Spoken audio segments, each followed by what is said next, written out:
Steel Toes and Scoreboards podcast. Word association, Dirty Curdy. First thing that comes to mind. He changed the league, am I wrong? God, I hate Tom Brady. He's talented, but yeah. You just won't call him the GOAT, will you? We should have called ourselves the hashtag Tits Podcast.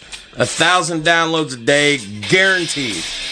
Two idiots talking sports. I love it, bro. Is he the best running back you've ever seen? If he's not, then who is? Who do you put at number one, bro? There will be a Detroit Pistons Bad Boys episode one day. And you love that 2-year run, don't you? No, I do. You can get a hot bat anywhere. You build around your pitching, or at least I do if I'm in charge. Pitching and defense wins your World Series, hands down. I came out of the closet as a Lakers fan. Whoa, bro. Scared me there for a second. Oh, sure bet. Sure bet. There will be an increase of boxing talk on this show. I love boxing. I'm down for that anytime. Our few non-sports episodes have been pretty well received. We do a good thing by running a two-fold podcast. Please put Pete Rose in the damn Hall of Fame. Charlie Hustle, the all-time hits leader. It's political bullshit, and if he ever sees the Hall of Fame, it'll be after he's no longer with us. I miss the NBA I grew up on in the 90s and the early 2000s. The game isn't the same that these kids can play. We're starting to talk more hockey, and that's never a bad thing. Puck the world, puck it all. Puck the world, Kurt says. I promise you, I can work a pro wrestling reference into every episode. Want to see me do it? Weird flex, but okay. I can't believe, seriously, in all seriousness, I can't believe we've been doing this show a year now. I can't believe people still listen after a year, you know. You have the perfect face for radio. Oh, cut me deep, son. Cut me deep. He exploded a bird with a fastball. I seen it happen. Randy Johnson, the big unit. The big unit. So, I got a little soccer news for you. Now, let me stop you right there. That's a no for me. We don't talk soccer on this show. All right, fair enough. Let me ask you, though. Does Kobe win 3 in a row without Shaq on the Lakers? What do you think? Boy, that's pretty tough. All right, well, look at it this way. He's a future Hall of Fame quarterback. Without question. And he's still so young. Lots of mileage left in that kid. I just want to hear you say it. That's why. The 1941 New York Yankees. Murderers Row. Coolest fucking nickname ever. All right, guys. Enjoy the next episode of Steel Toes and Scoreboards coming to you now.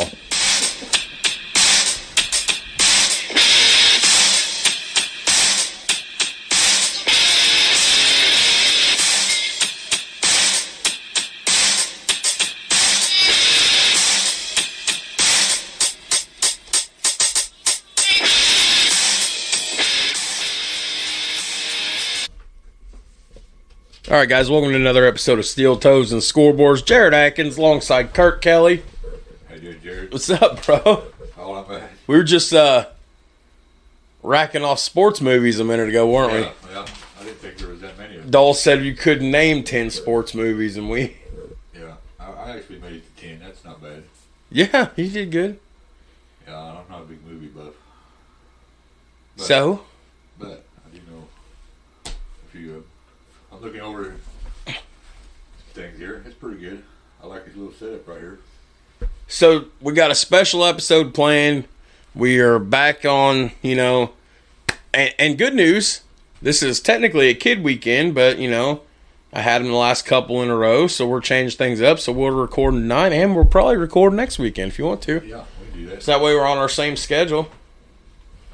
Yeah, there you go. So, 1981. How old would you have been? I've been 11 years old. Well, and we got a special treat. We're back to doing our World Series episodes. Yep. And 1981 World Series. I want to start by saying, is it ironic that 2 of the Dodgers championships are shortened seasons? I find that kind of weird. The last, it shouldn't be the last 2. Well, this was a shortened season, yeah. too. I mean, we'll get into that. And then COVID in 2020. Yeah. So, anyways, tonight we're getting into the 1981 World Series, Dodgers Yankees. So, to the best of our knowledge, all information used tonight is factual. Anything that is opinion based will be prefaced as such. All opinions belong to me and Kurt. Kurt's a fucking homer, so it's all going to be pro Dodger talk the whole night. I love the Dodgers too. I mean, they're not my team, but I don't know anybody that doesn't like the Dodgers. Right. Yankees didn't after this. No. But all right, after 4 months of a side project that we probably never, ever should have done, and I've used your face. So, we had the episode recorded, and then I deleted it, and then it just true to form. God just didn't. That's a good idea. I need a cigarette too. God just did not want us to. God did not want us to record that episode. So, but we're back. We're gonna do a baseball episode. I have no idea what we're gonna do next week. Oh, we'll find some. You looking through that stats there? Yeah. You always ask me for regular season stats on these World Series episodes, and I don't ever put them in there. So tonight now, I got them. I like it. You have. I didn't. High five. I didn't print you off any notes because you remember this verbatim pretty much. Yes. But I did give you bunch of notes and things here. I gave you regular season and World Series stats for both teams and the final series itself of the world. So the final stats. So two biggest cities in the country, LA, New York. What a rivalry. West Coast, East Coast. And I mean, it wasn't the first time they've matched up. No, we'll get to that. It, yeah. And of course, my favorite thing about these World Series episodes is I reference every time we do one that in 2020, after the Dodgers won the COVID shortened season World Series, right. ESPN did a ranking of all 116. Will be 118 World Series now this year. And it's interesting where this one came into play at. Where at? Don't want to spoil it for you, bud. Right on. But after 4 months of bullshit with this point guard episode, let's before we get into it, it's baseball season. It's baseball season. Let's pay a bill because we haven't done this in a long time. We're actually going to hit every sponsorship tonight. Right. So, oh yeah, I forgot when I put our new memory card in. We have no sponsorship music. But anyways, check out Main Street Designs LLC in Jasper, Indiana. They're a small business specializing in laser engraving and direct-to-garment printing. They do vinyl decals, baby blankets, tumblers, any and all personalized items for you or your business. Message him on Facebook. Jordan and his wife, or it's his sister, I can't remember. They do outstanding work. They will ship anywhere. Give them a call at 812-661-7765. They do nice stuff. I've showed Kurt pictures. Yeah. They've offered to make a logo for us all last year, and I still never. That's pretty cool stuff. I need to get them to do the logo for us, but all right, dude, I'm super excited. It's Sunday night, May 29th. I got one more thing to bring up. What's that? I got to give you a hard time though. Okay, let's hear it. You don't work with me anymore. Right, I miss you. Well, yeah, same here. Me and Av Sweet was talking the other day, and we got to razz you a little bit. Okay. We got to change the name of our show, dude. To what? House Slippers and Scoreboards. Oh, did he now? Did he now? He's on a cruise ship in Alaska right now. Right. Now, I'm the one who come up with the house slippers and scoreboards. I just run it by him once. He thought it was pretty good. So. House slippers and scoreboards. Well, I mean, you ain't steel toes anymore. Hey, you know what? I had my steel toes on all day, and of all things, tonight I come over in jeans and tennis shoes. When have you ever seen me in anything but boots? Yeah, that's right. But we had to give you a little hard time, man. We got to change. Sorry, folks, we got to change the name of our show. I'm telling you, it's busy, man. I tell you what, I'm the only one in the office, and I come in every morning with nothing to do, and I only get about half of it done. Well, I've been keeping some late nights, been working, right. I don't have to, but sometimes I figure if I stay up till 1 or 2 in the morning doing a bunch of work, then I can fuck off all day and do what I want the next day. So my sleep schedule's been fucked this last 3 weeks. You like it, everything? You like it? Oh, yeah. Good, I mean, I'm got a lot of variety. That's all that matters. Mm-hmm. don't blame you. You ain't in the sweatshop then. No, I tell you what, my house looks like a trap house right now because it gets so hot in the summertime. My house, the way they position that double wide in that basement and everything, and they set it wrong, and it's too small an AC unit for that big house. So folks. When he left, what a good brother he is. He left me his gold bond. I did. Hey, for all you big fat guys out there like me and Kirk, you know what I'm talking about. That's not just any gold bond. That's the holy grail. Yes. That is the no mess powder spray. Yes, I mean that is so easy to conceal, so you're not walking to the bathroom carrying a bottle of powder. Brother, ain't nothing like a gift of gold bond. I will be using it. Yes. Oh shoot! I had to give you a hard time about that too. All right, 81 World Series. I blacked out my house. It looks like a trap house. That's what I told you when I came in.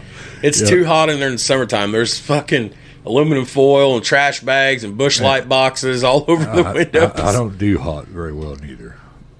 I don't have to worry about it this summer. Nope. Luckily, it's not been too warm yet. But it's coming. It's coming, yeah. August is coming. July is coming. Yeah. All right, so we've got a wireless mouse for the laptop now. How about that shit? Man, them microphones are sensitive. I can hear that. I'm just moving that mouse pad, yeah. Mm-hmm. Okay, so the 1981 World Series was the 78th edition of the World Series. Played between the American League champion New York Yankees and National League champion Los Angeles Dodgers. It marked the third series meeting in 5 years and was the 11th overall series meeting between the two. Yeah, a lot of history. A lot of history. Yeah. A lot of familiarity. Goes back to the Brooklyn Dodger days. Brooklyn Dodger when they played at Ebbets Field. Mm-hmm. Yeah. That's of course, some of you, for those of you that don't know, spoiler alert for those that don't know, if you haven't, Dodgers would win the series in 6 games, as the Yankees had done in the team's prior 2 series meetings in 77 and back-to-back in 78. Yep. This would be the Dodgers' first title since 65. Their first World Series victory over the Yankees since 63, and the third overall series win over the Yankees. This was the most recent World Series that a team won after losing the first 2 games on the road. Yeah. This was the last meeting between teams from New York City and Los Angeles for a major professional sports title until the Los Angeles Kings and the New York Rangers in the 2014 Stanley Cup Finals in the NHL. So, fun fact. Cool. This remains the most recent meeting between the two franchises in postseason play. So before we get into this, so what I did this week, or the last 2 weeks prepping for these notes, is every World Series episode we've done before, and this is our 4th one now, I think. Yeah, I think so. This is our 3rd or 4th World Series episode. I think I'm 4th. I don't know. Fuck it. It's not important. But this is, I go back and I read the notes and then I listen to the episode. So what I did on the last 2 World Series episodes that we did, I didn't do it on the first one, on the 85 Royals, is I go back and just talk about the season in general. Right. And how each team got there. And that's what we're doing here tonight. There's a lot of things that happened across Major League Baseball in 1981 that's worth mentioning. Yes. The biggest, of course, what you talked about a minute ago, there was a player strike, which lasted from June 12th to July 30th, and basically split the season into 2 halves. Yep. The teams that won their division in the first half of the season advanced to the playoffs. This was the first split season in American League history, and the second for the National League, which had played a split season all the way back in 1892. Really? Didn't know that. Didn't know that, huh? The All-Star game was originally scheduled for July 14th, but was canceled due to the strike. It was ultimately played on August 9th as a prelude to the second half of the season, which would begin on August 10th. Fun fact, this would end up leading to around 40% of the regular season being wasted or canceled. Aside from that, I have a few dates here that are of particular interest for the 1981 season that I would like to run by you just because I wanted to. Okay. Oh, man, I hit that mic. January 15th of 1981, in his first year of eligibility, Former St. Louis Cardinals pitcher, a guy that Kurt picks in his pick'ems all the time, Bob Gibson. Gibson is the only person elected to the Hall of Fame unanimously. Players failing short of the votes for an election were guys like Gil Hodges, Don Drysdale, Harmon Killebrew. Future Hall of Famers. Yeah. Yeah. April 9th of that year, rookie Fernando Valenzuela is given his first start after LA pitcher Jerry Royce pulls a muscle. In his first major league start, Fernando Valenzuela. it's gonna be a whole Charlie thing all over again. Fernando would had a 5-hit shutout. It's the beginning of what everybody across the country, including Kurt, has said time and time again. Fernando Mania. This one I got a special kick out of. April 10th of 1981, Carlton Fisk debuted with the Chicago White Sox in Fenway Park against his former team, the Red Sox. He hit a 3-run home run in the 8th to secure a 5-3 win for Chicago. I like me some Carlton Fisk. He's pretty good. We're going to have to do some of them Red Sox heartbreaks. Yeah, definitely. One of my favorite guys, April 18th, Tom Seaver of the Cincinnati Reds recorded his 3,000th career strikeout. Flamethrower. He can throw hard. He's a hard thrower. Yep. April 27th, just 18 days after his first start, Fernando Valenzuela grabbed the attention of the baseball world. In just his 5th start, he pitched his 4th complete game shutout, running his record to 5-0 with a .20 earned run average. He was also batting over he can swing 400. It's my kind of pitcher. I'm old school. Me too. What did we talk about this at work? Yeah. Pitchers, bat. If you're penciled in the lineup, you must grab a bat and go to the plate. I mean, the DH is there just to hit the long ball. That's what it is. But I'm old school. Pitchers, bat. Yeah. 2 days later, April 29th, Steve Carlton of my Philadelphia Phillies recorded his 3,000th career strikeout. Damn good lefty. April 1981 is the only month in history to have 2 pitchers reach this milestone. He would be the first left-hander in league history to reach that mark. June 5th, Nolan Ryan issues his 1,700-plus walk in his career. June 10th, Pete Rose hits a Nolan Ryan pitch for his 3,630th save hit of his career. Kurt, just for recollection, how many hits does Pete have? 4,000 something. It's 42 something. 42 something? Yeah. 4,200 something. Yeah. That's a bunch of hits. June 16th, in the midst of the players' strike, William Wrigley III announces the sale of the Chicago Cubs to the Tribune Company for $20 million. That ends the multiple decades-long association between the Wrigley family and the Cubs. This is particularly of interest because it's going to factor into the World Series. September 6th, 1981. Despite having won the first half of the American League East title, New York Yankees manager Gene Michael is replaced by... You remember who he was replaced by? Who was he in? Gene Michael. Gene Michael. He was replaced by Bob Lemon. Bob Lemon, that's right. Yep. So, September 6th, Fernando beats the Cardinals 5-0 to tie the National League record of 7 shutouts by a rookie pitcher. A devastating screwball. Holy shit. And then to kind of end the notes here on that, September 26th, Nolan Ryan breaks the record of 4 no-hitters by LA pitcher Sandy Koufax, pitching his 5th career no-hitter in the Astrodome against the Dodgers. So, I mean, just some good stuff. Right. Takes me back. Kind of give you just a brief scope of the season. So, all right, so, we're rolling. How do we get to the World Series? Well, let's start with everybody's favorite team, the Yankees. Fucking hate the Yankees. Murderers Row. Greatest name ever. So the 81 Yankees was the franchise's 78th season in New York City. It was their 80th season overall because I believe they did play a year in Baltimore or somewhere. Don't quote me on that. But anyways, actually backing up. So I want to run this by you and test your memory. So, Oh, boy. I'm still 7 or 8 years away. I'm still swimming in nut sacks. There ain't no other way to put it. I'm still swimming in testicles in 81. You are 10 or 11-year-old kid. Yeah. So, the split season due to the strike. So, division leaders across all divisions in both leagues, first place, automatic postseason bid. Right. Then, it's a race to the second half of the season.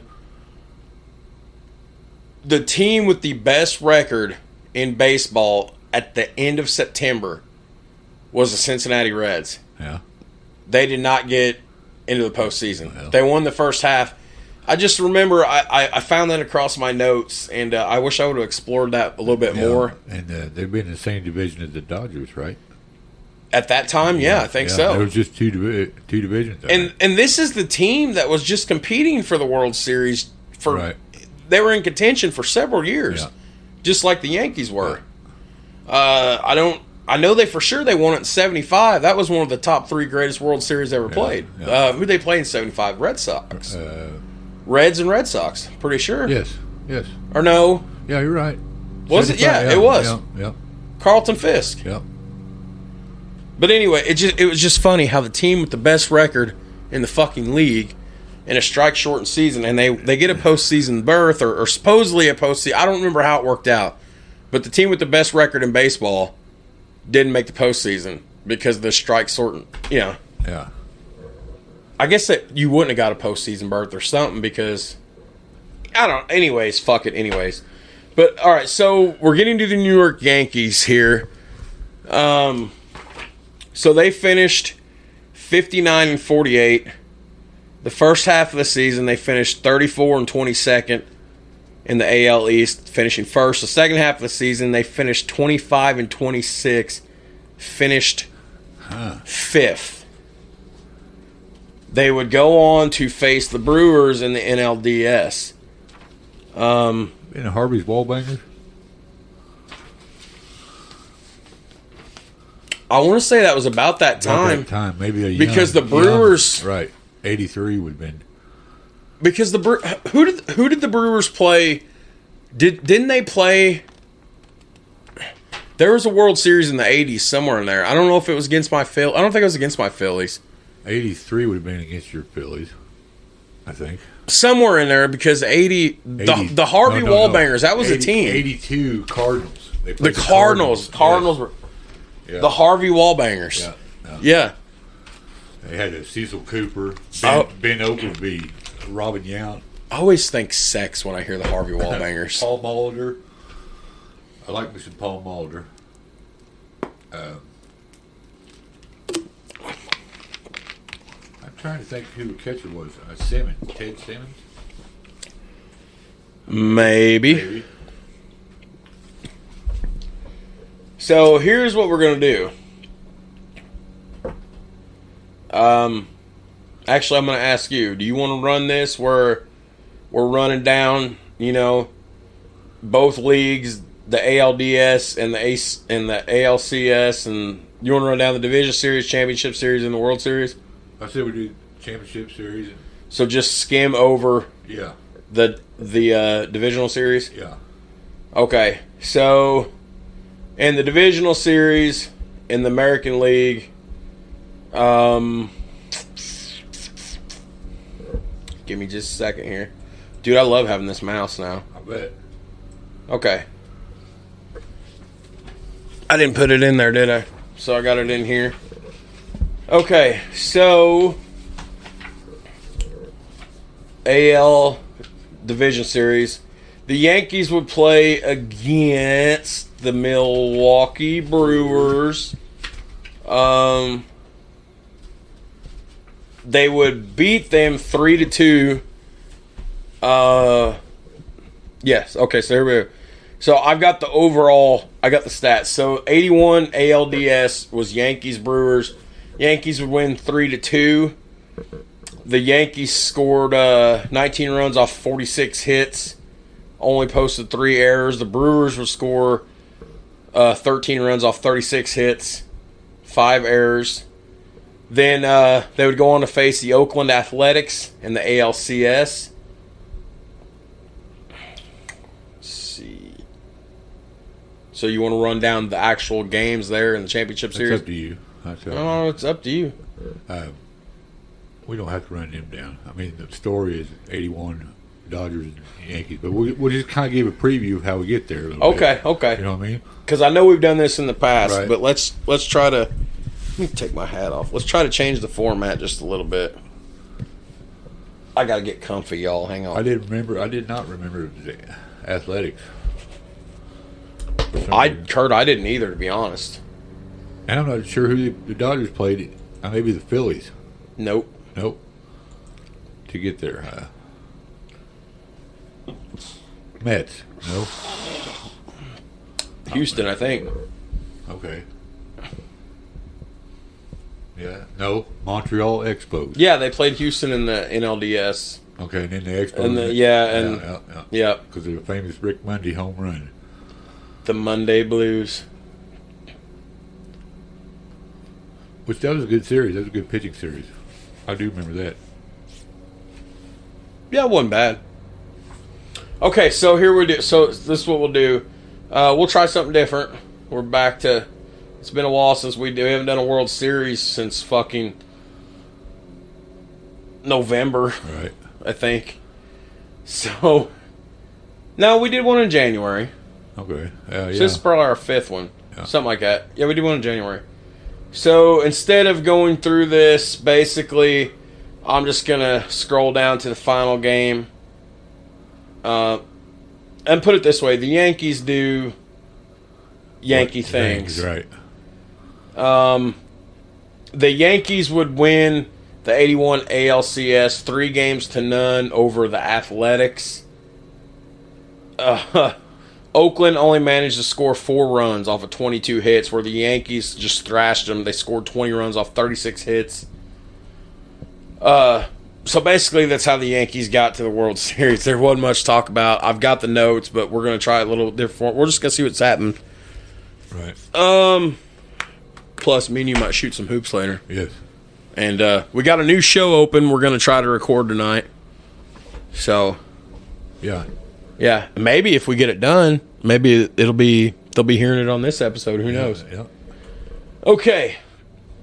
So, the Yankees made it to the 81 World Series. I know, holy fuck, we're 24 minutes in and they've already made it. It's impressive. But, yeah, they beat the Oakland Athletics 3-0, and they won 5 games or 6 games or whatever in the ALDS. Okay, so the Los Angeles Dodgers season in 1981 got off to a strong start with rookie Fernando Valenzuela. Pitched a shutout opening day. That started Fernando Mania. He went on to win both the Rookie of the Year and Cy Young. Stop you right there, son. How impressive is that? That's pretty impressive. That you're winning Rookie of the Year and Cy Young. That's really impressive. It means you're winning ball games for sure. I don't think people understand the amount of poise and moxie for a kid who wasn't even 21 years old. He wasn't 21 yet. Yeah. To stand out there on the mound yeah. and perform like he was performing all season long. Well, into the postseason. What made him so devastating was instead of a circle change, which a screwball is kind of like a circle change in a way. Kind of. But, I mean, nobody had seen a screwball pitcher for decades. And here come along. Here come a 20-year-old kid. With a raggy left arm, it wasn't really, he didn't really throw the ball hard, His fastball wasn't going to bust anybody up. But it was his screwball, which he used in any count. That was devastating. Right-handers. He wasn't afraid to throw that. No. 3-2 pitch. Right. That's what it made it. I mean. Yeah. He'd be 3-0 and he'd throw another screwball. 3-2 pitch on the mound, and you got a devastating right-hander in the batter's box. What are you throwing? You're traditionally, I'm going to try to bust him in. Yeah. Here it is. But, yeah, here he's going to throw a specialty pitch. Yeah. And he wasn't afraid to. No. And any count. Which, And it kind of was a different style of pitching, I guess, at the time, and it took on, man. And a lot of people. Did you? 2 weeks ago, I sent you a YouTube clip of the '81 World Series video. Did you watch that? No, I did not. So, one of the things I love about baseball, and they still do it now, but they're not as good as they was in the '70s and '80s and '90s. After the season ends, Major League Baseball puts together a video detailing, traditionally they're 30-minute to hour-and-a-half long videos, right. detailing. And Mel Allen done them too. I think. Detailing how they got to the World Series, both teams, and kind of like we do. We just go up and talk about it. And when I tell you that I watched a 20-year-old kid stand on the mound in big games in the postseason, in regular season games during a strike-shortened season when the second half every game was just as important. Right. And I said he stood in there with poise and moxie. Yeah. And he wasn't afraid of a goddamn thing. No, he wasn't. Staring down them boys in the batter's box. He didn't know any better. He was too young to know any better. Young and dumb. Yeah.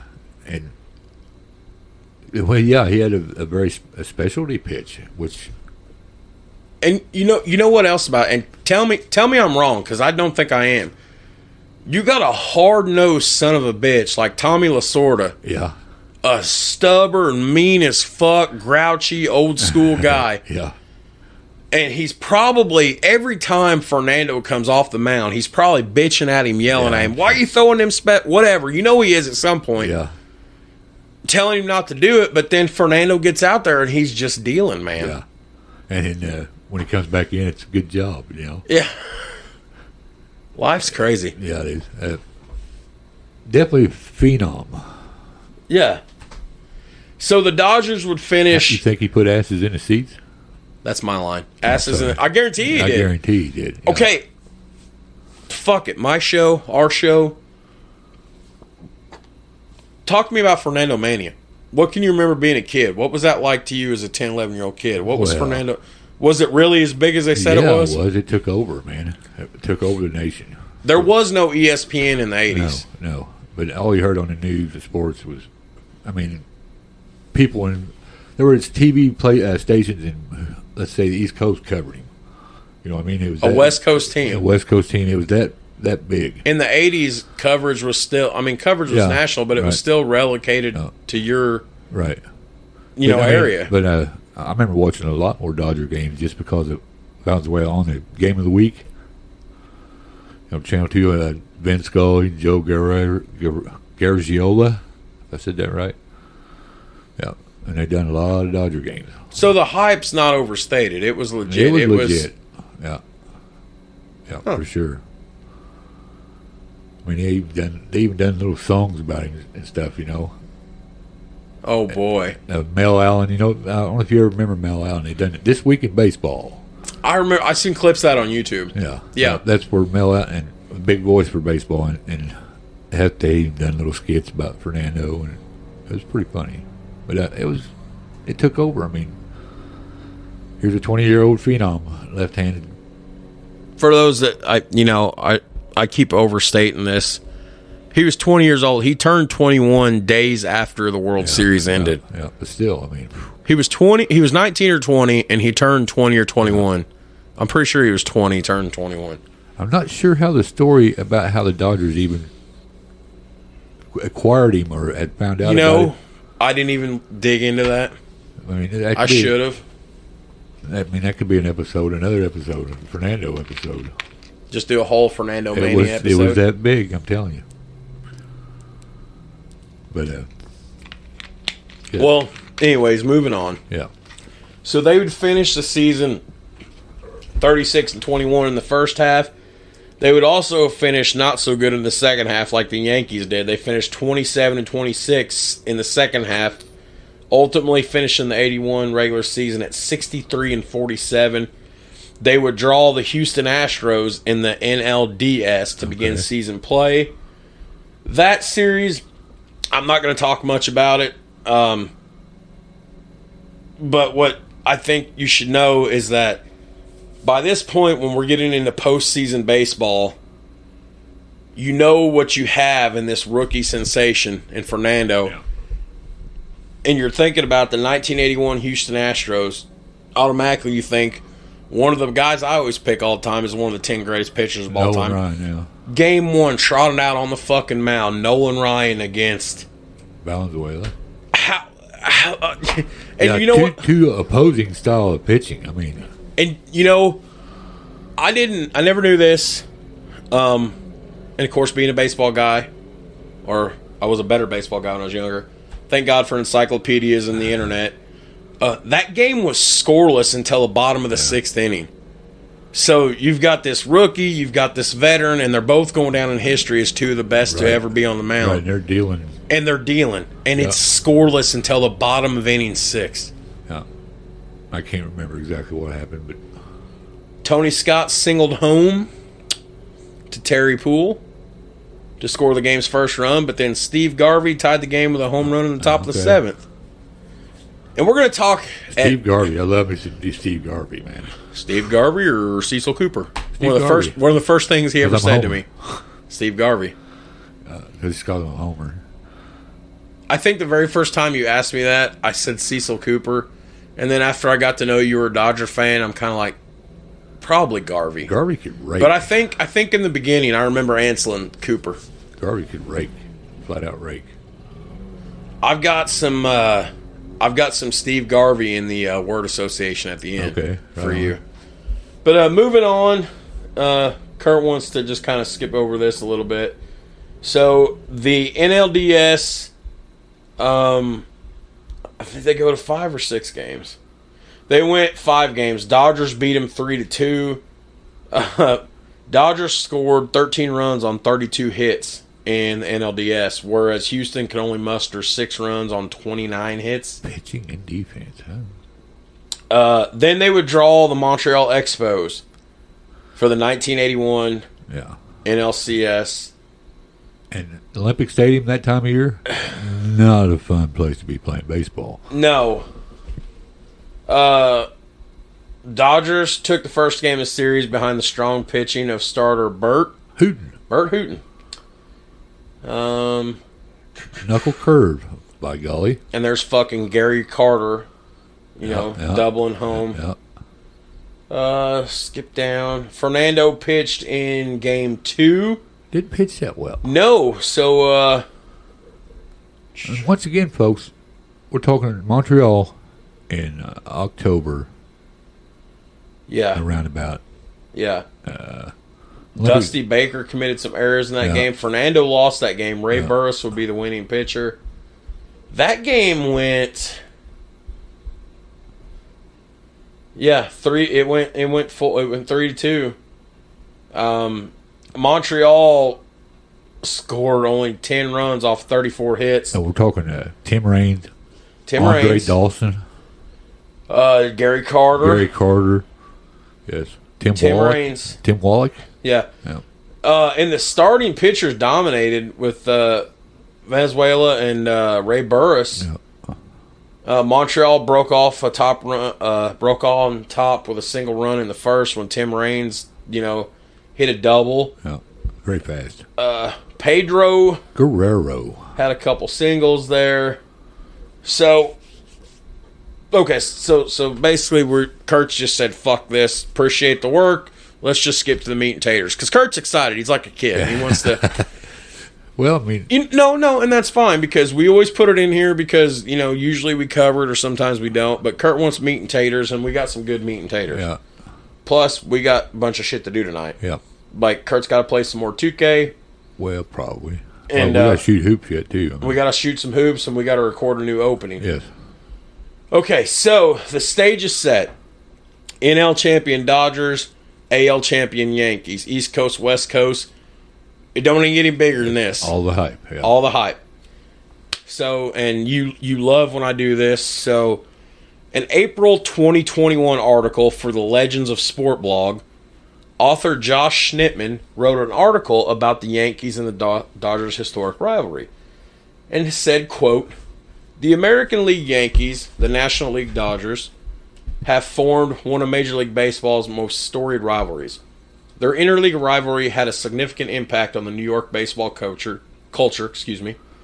The Yankees drew their fans across all 5 boroughs of New York, and their home stadium was in the Bronx, while the Dodgers specifically represented Brooklyn only. Even when the Dodgers moved west to Los Angeles, their rivalry with the Yankees did not die. There are no 2 franchises throughout Major League Baseball history that have squared off against each other in the World Series as many times as the Yankees and the Dodgers have. 11 times total.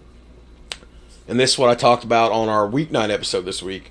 Some of baseball's most noteworthy legends have competed in these battles in their prime, such as Yankees Hall of Famers Bill Dickey, Joe DiMaggio, Phil Rizzuto, Yogi Berra, Whitey Ford, Mickey Mantle, Roger Maris, Reggie Jackson, Dave Winfield. Yeah.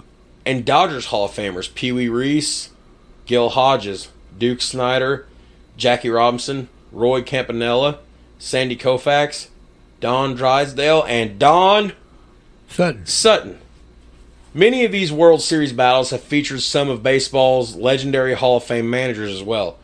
Joe McCarthy, Casey Stengel of the Yankees, yeah, and Walter Aston and Tommy motherfucking Lasorda of the Dodgers. One of the greatest postseason rivalries dating back to 1941 was reset for the second fall classic of the 1980s. The Yankees had been in the hunt for more World Series championships than any other team in professional baseball, and the Brooklyn/LA Dodgers were their new favorite prey. In 10 series meetings between the two clubs, New York has prevailed as champions on 8 occasions, 6-1 against the Brooklyn Dodgers and 2-1 against the LA Dodgers. Boo. Both teams had last met in 1978 when the Yankees lost the first 2 outings, then rebounded to beat in 4 consecutive games. Yeah. After a new 2-tiered playoff system was introduced due to the players' strike, the Yankees had won a tight divisional playoff over the Brewers, went on to sweep Oakland as the American League champions, and this would thus mark the 3rd series meeting in 5 years. Think about that. That's pretty impressive run. For 3 times in 5 years. That's dynasty shit. That's dynasty shit, yeah. Okay, so this is why we're here. Meat and Taters. And before Meat and Taters... Sponsor. Pay bill. Let's plug Glary Guitars. I played with my Glary the other day. Did you? I have a lot of time to do stuff while I'm working now. Right. Y'all see my office set up. I already showed you my 2 phones. Just call me... Jared 2 Phones. So check out Glary Guitars on Facebook or at GlaryMusic.com on the webs. I'll promote the shit out of these guys all the time. They're very, very reasonable and affordable instruments. I bought 2 acoustics January last year. They were $80 a piece. They look and sound better than their $300 to $500 competitors. I call mine a Canon guitar, personally. Right. Kurt's held my guitar and played it. He was pretty. But anyways, you can also give Glary a call at 1-606-404-6286. That's 606-404-6286. I'm contractually obligated to mention them every episode. Not really. But it's a joke. A bad joke. A stupid joke. But no, they really do have good, tight shit. And, they're basically giving us an electric. I need to get a hold of them. Yeah, They're basically giving us an electric and an amp. Yeah, I've been wanting to check it out. I basically, this equates to we're going to pay like $10 for this guitar. Well, and it's coming with an amp. That'd be awesome, man. You're going to have to do some playing on that. Roll. But yeah, check out Glary. That's Glary, Glary Guitars. Okay. Oh, fun fact. Yeah. We'll plug, we got to save our girl for last. Right. So I have not burned that candle because I just never want to burn it. Right. I haven't burned it since the night we burned it here. But when I was working on the research this week, I burnt the candle.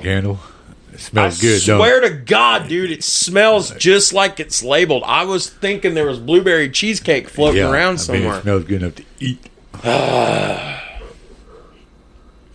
Okay, so here we go. You ready? Now you got me thinking about blueberry cheesecake. I know, we didn't get no pizza tonight. Yeah. I could still send Dole. I got money. I could still send him. It's almost 9. He's mowing. All right. Give me some dap. Not that kind of dap. Just kidding, folks. Just kidding. So, game 1. 1981 World Series, October 20th, 1981, Yankee Stadium. First pitch thrown out from Joe DiMaggio, a Hall of Famer. Look. Hey, Bubba. You're getting hungry, probably. You getting hungry too? You can't have none of those brownies. Tell everybody about the brownies. Oh, yeah. Your ex-wife, your ex-mother-in-law made some brownies. Yeah, they're really, really, really, really good. Man, that woman could cook for me anytime. Yeah, they're really good.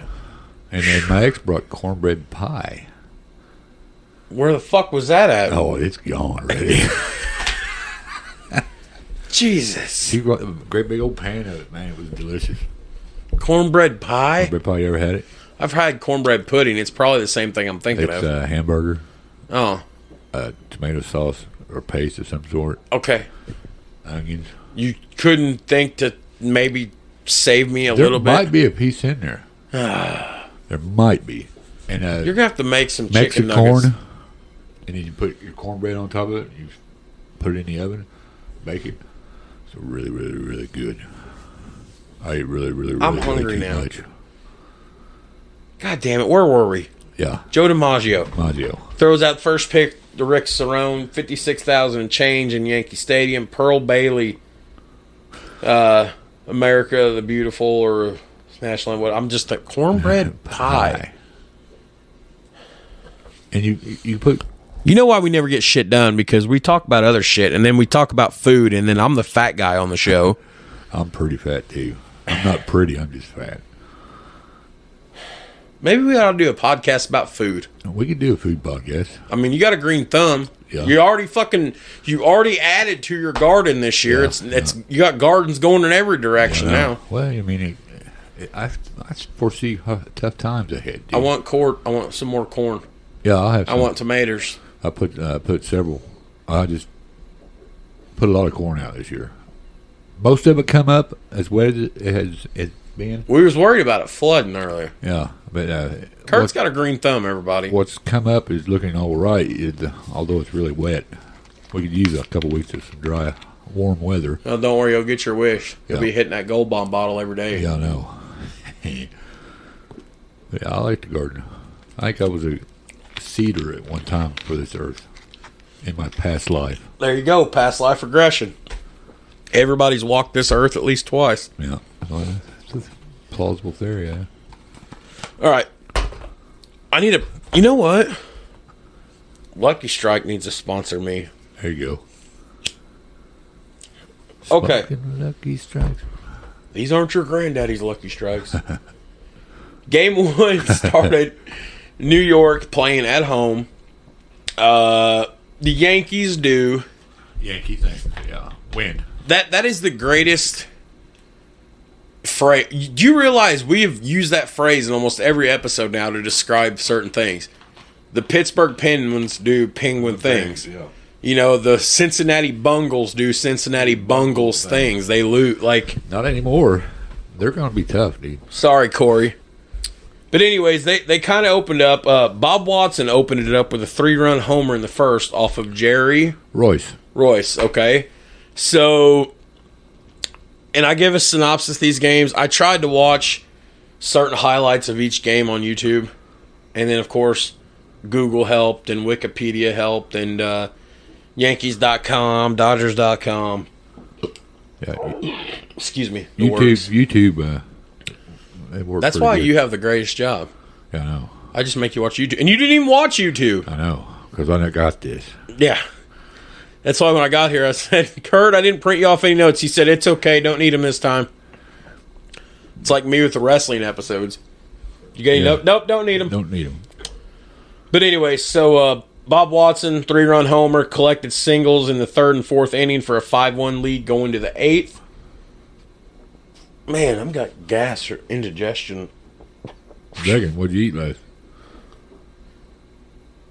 Grilled burgers this afternoon. That's what it is. I know. I was stuffing my face at Pringles outside talking to Kyle. Oh. Okay. Where the fuck is I? Okay, so Yankee skipper Bob Lemon replaced Ron Guidry with Ron Davis, who unfortunately walked the only 2 batters he faced. Attempting a comeback, they brought in Rich Goose Gossage. That is like the greatest thing. Goose Gossage. And he had the handlebar mustache. Intimidating, imposing, and he was a great big guy, too. 6'4", 6'5". That is a porn star mustache. Yeah. That was wrong. They had the handlebar mustache. Gendry did? No, Goose Gossage. No. Is that your phone? Gendry didn't have a mustache? Yeah, he did, but I don't think it was handlebar. Like, You know, the Yankees aren't allowed to have facial hair now, so. yeah, I know. Oh, wait, yeah, they're allowed to have mustaches. Oh, are they? Yeah, I think so. That's all. Huh. Yep.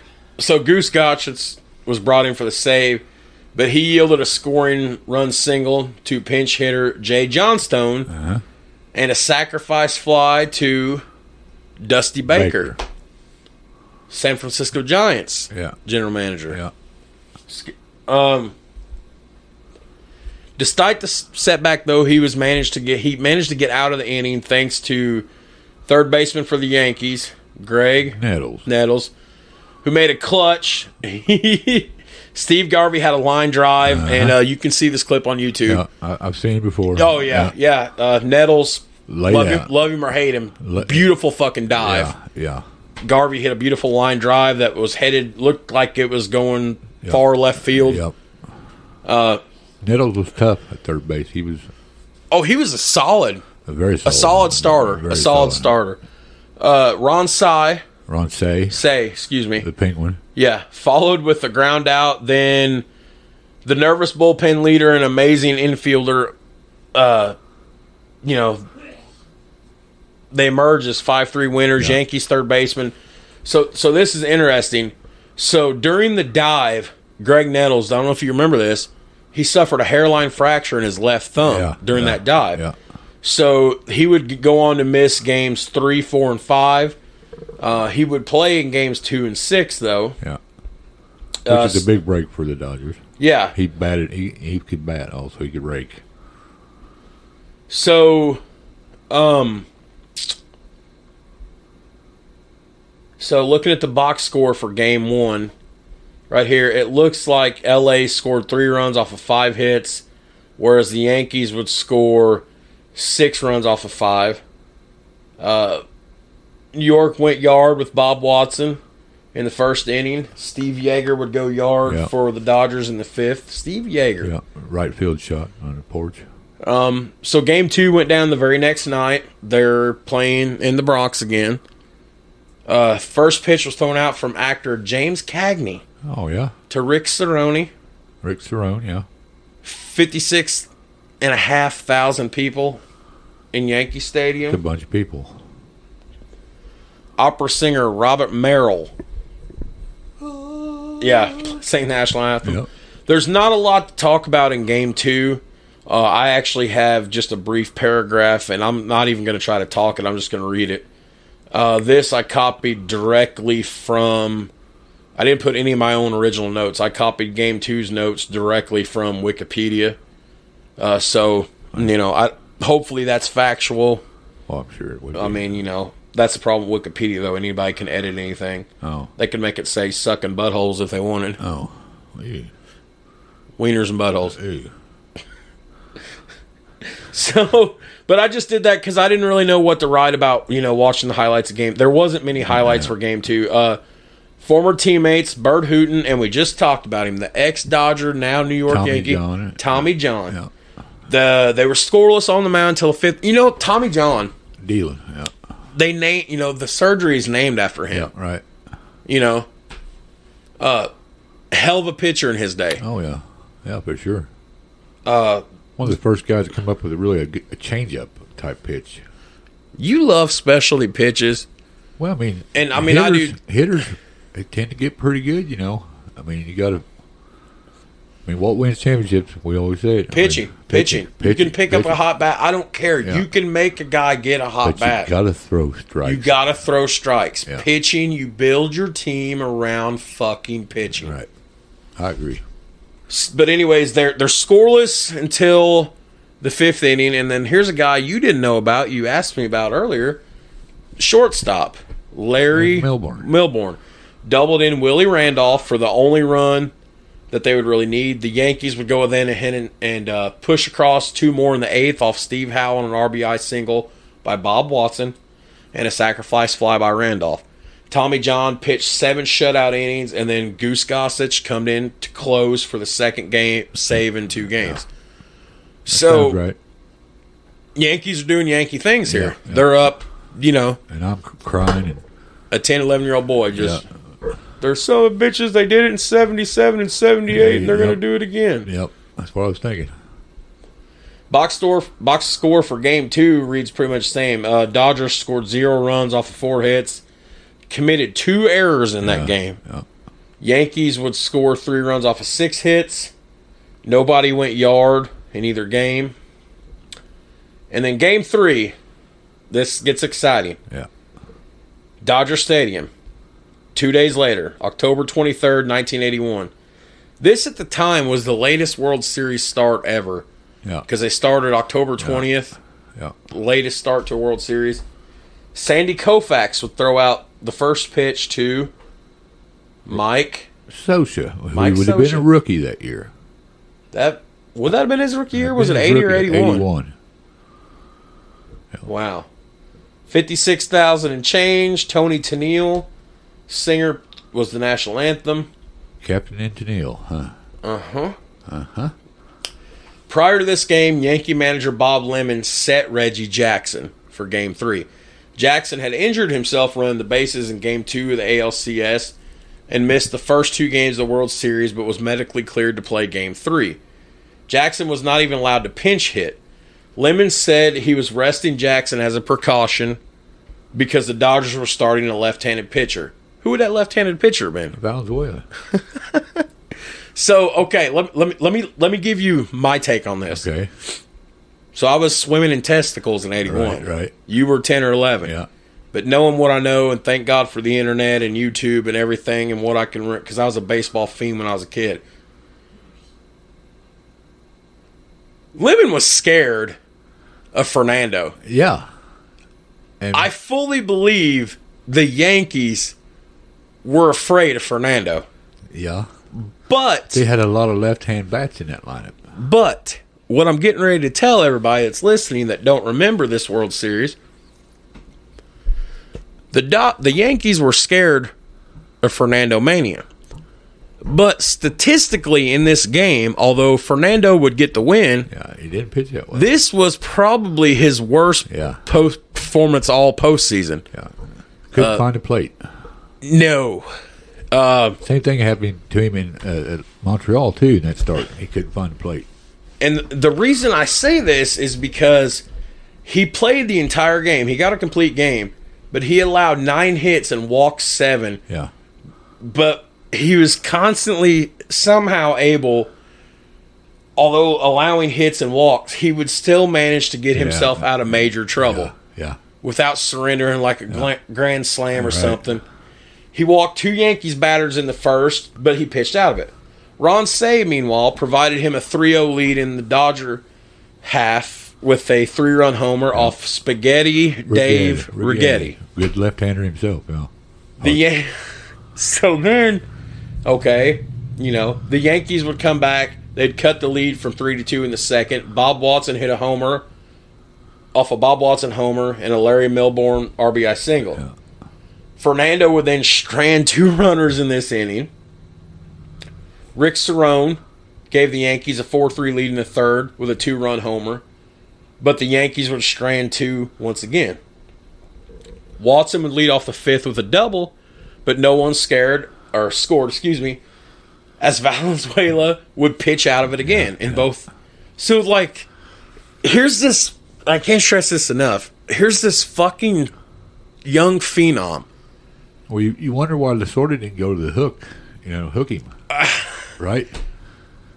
I mean, yeah, kind of. Yeah, I mean, he's not pitching very well at all. No, but he has been a star the entire season, the entire postseason, but he's statistically probably pitching his worst game, not just of the year, but of the postseason. Yeah, definitely. Yeah. But they're still...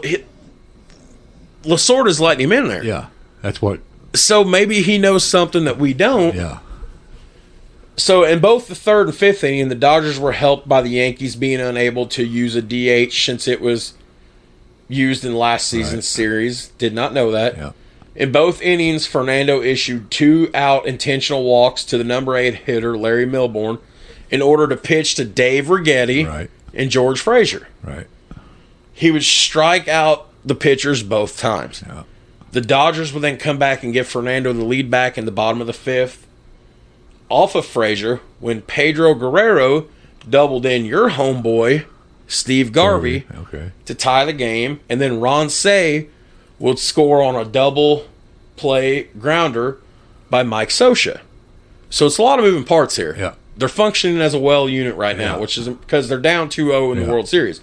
Must win. Right. So they've got the lead. Dodgers, the crowd at Dodger Stadium's fully. Fernando Mania is going everywhere. He finally started to settle down. Fernando did. After pinch hitting, Valenzuela's regular catcher, Mike Scioscia, took over behind the plate. This seemed to have a calming effect as Scioscia knew Spanish and he was better able to talk with Fernando than, I'm essentially assuming, than what Steve Yeager could. Or Yeager could. I do remember the change in his approach a little bit. Scioscia got him to calm down.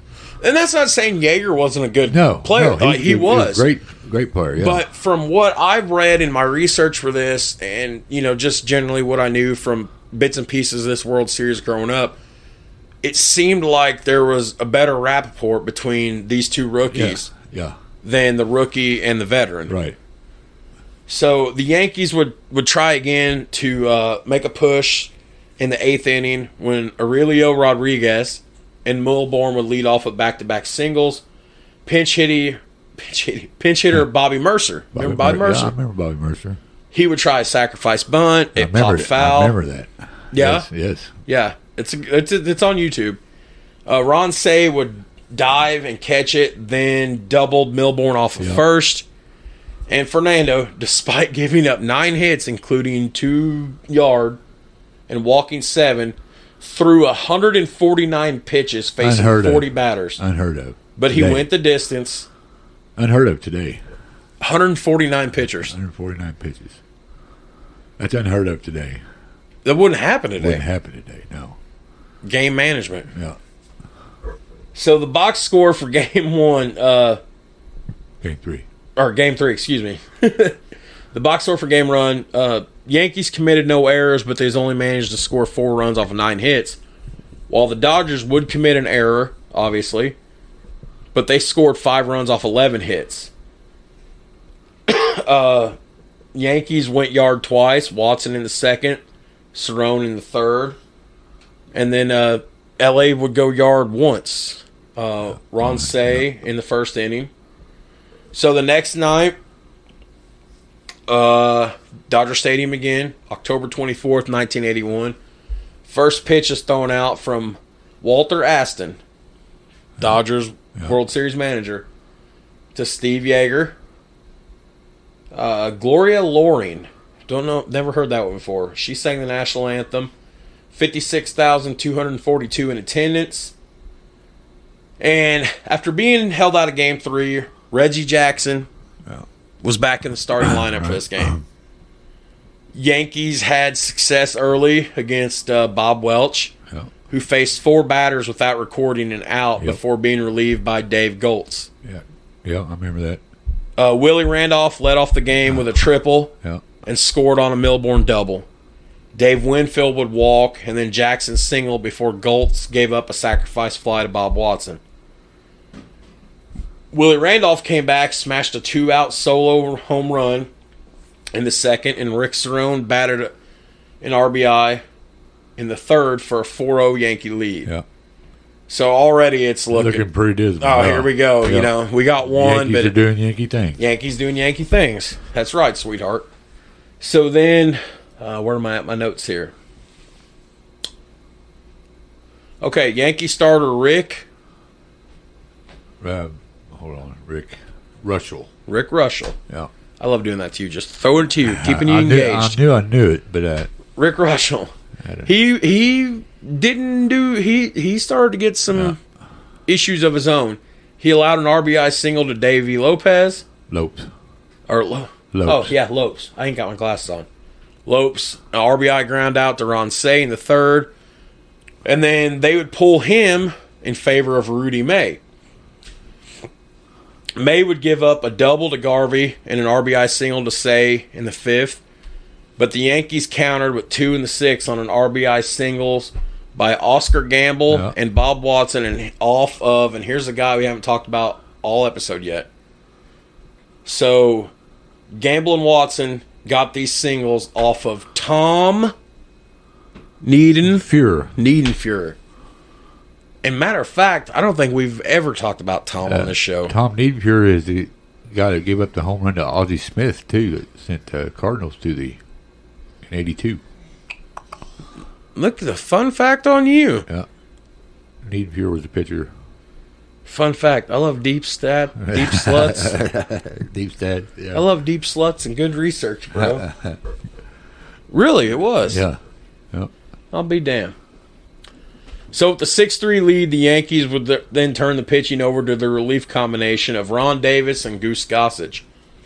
Ron Davis couldn't find the plate, I don't think. No. If I remember right. No. It was bad. It was bad, yeah. It was bad. Davis. Hard thrower. Davis would have trouble in the sixth inning. He issued a one-out walk to Sosha and gave up a pinch hit home run to Jay Johnstone to make the score 6-5. Then Lopes lifted a fly ball to the right that Jackson... you can find the clip on YouTube. Lost in the lights or something. Yeah, Reggie just lost it, and you can just clearly see he's just looking around like... Yeah. I mean, just made a big leaguer look like a peewee leaguer. It dropped for an error. Lopeson reached second. He stole third with no throw by catcher Rick Cerrone 3 pitches later. Davis pitched from a wind-up position rather than a set pitch position, and then he gave up the game-tying single to Bill Russell. Yep. Who was batting about $198 that year. Wheels are coming off. Yes. In the seventh inning, Dusty Baker led off with an infield hit off George Frazier. Yeah. Went to third on a Rick Monday liner that got past Bobby Brown. Monday reached second. Pedro Guerrero was then intentionally walked. Okay. Yankee manager Bob Lemon then brought starting pitcher Tommy John out of the bullpen instead of Goose Gossage. What? Yeah. So I was going to ask you about this when I put that in there. They're up 2 games to 1. It's game 4. And does this make a difference in the series? The press just haunted Bob Lemon after that for that decision, I think. If I remember you think it made a difference? Oh, yeah. Yeah. So instead of going to Gossage, who's a reliever and a closer. Proven closer. Yeah. He deals it. But you're going to go pull a starter who just pitched, 2 games before? I don't know. He's on probably day 3 of rest by now? Yeah, and he's up in his end of his career also. And you're going to pull him, a starter. And pitch him in. As a... There were a lot of people scratching their heads, I guarantee you. I just don't... Yeah, it didn't make any sense. But then what happened? Okay, I got distracted. Definitely can't tell you what's on there. You already know, don't you? Yeah, I do. I'm podcasting tonight. This is what I'm doing. Right. Okay. I don't want boobies. I'm podcasting. You don't want boobies? I don't want I'm podcasting tonight. I canceled plans. I could have been playing poker with my friends. There's boobies on my phone. I'm podcasting. No to the boobies. Yeah. Hanging with Kurt's more important than boobies. And if I want boobies, all I got to do is reach around and grab the ones on my chest or the 2 on my back. Oh, boy. See, the wheels come off. Squirrel. Where the fuck are we? Tommy John's coming Tommy in. John. And we're trying to figure out why Tommy... Why? Yeah. Why did Lemon do this? Yeah. Okay, so Steve Yeager, hitting for Sosha, gave the Dodgers the lead when he drove home Baker with a sacrifice fly. Okay, I imagine Bob Lemon's like, what the fuck just happened? Lopes followed with an infield single that drove Monday home for an 8-6 lead. Tommy John managed to strand Pedro Guerrero in scoring position in the 7th, and then he would pitch the last 2 innings, but they never brought Gossage in the game. Yeah. Jackson brought the Yankees closer with a home run in the 8th off Steve Howe, capping a 3-for-3 day, so welcome back Reggie Jackson, Mr. October. But Howe was able to close out the win despite Willie Randolph pinning Darryl Thomas against the center field wall with a deep fly ball. Yeah. The series was now tied 2-2. And Dodgers had a little momentum. Fun fact, according to Jay Johnstone's book, Temporary Insanity, published in 1985, apparently Steinbrenner confronted Davis in the Yankees locker room after the game and demanded, "Why the fuck did you throw Johnstone a fastball?" Quote. Well, I don't know. Jay Johnstone, a pinch hitter. He played a big part in this series. Yeah, he don't get enough talk about. Dead red fastball hitter, though. And you got to wonder why he threw him a fastball in that count. So, of course, I was a Dodger fan, and I didn't care. I was like, woohoo. So the scoreboard, the box score for Game 4 reads like this. LA did commit 2 errors. Yeah. The Yankees committed 1 error. LA scored 8 runs off 14 hits. Dodgers scored 7 runs off 13 hits. Johnstone went yard for the Dodgers in the 6th. Willie Randolph and Reggie Jackson went yard in the 2nd and 8th inning. Yeah. So now here we are at Game 5. Yeah. We are still in LA. So now this is the 3rd straight game in LA. Yeah. I did not have first pitch information on this one. So, no big deal. Jerry Royce? Who started? So,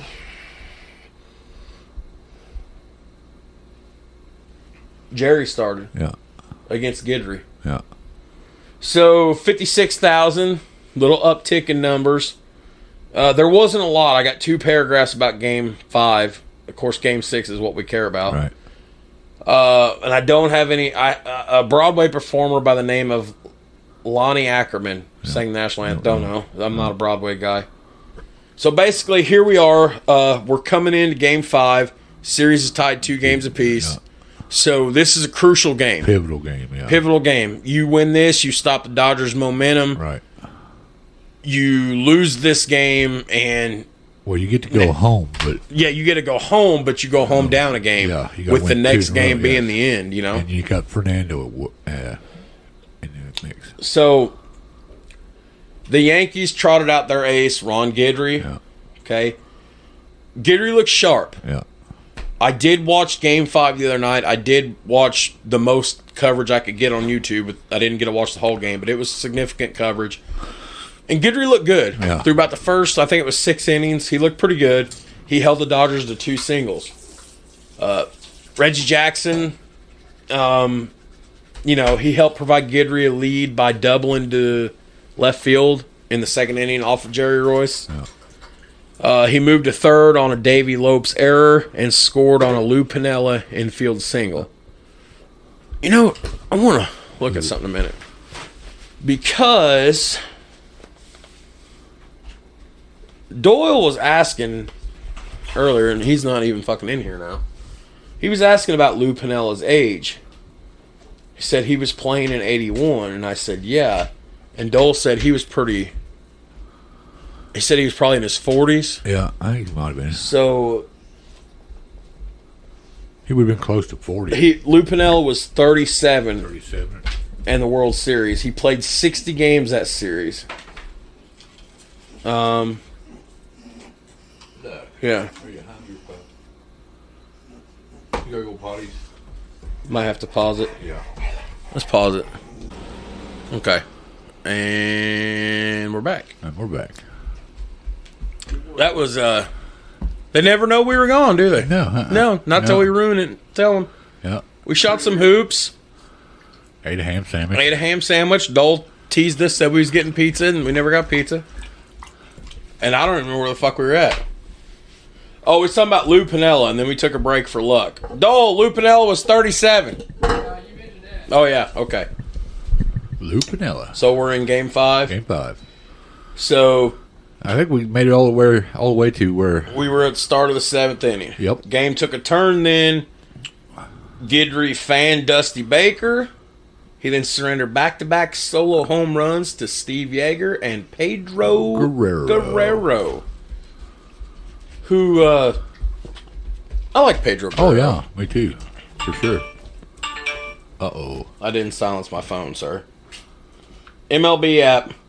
Philadelphia Phillies. Nick Castellanos hits a 3-run home run in the top of the 8th. Phillies take a 4-3 lead over the New York Metropolitans. Fighting Phils.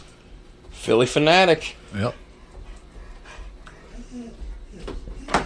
Anyways, after he struck out, Baker suggested to Yeager and Guerrero that they move up in the batter's box to take away Guidry's late-breaking slider.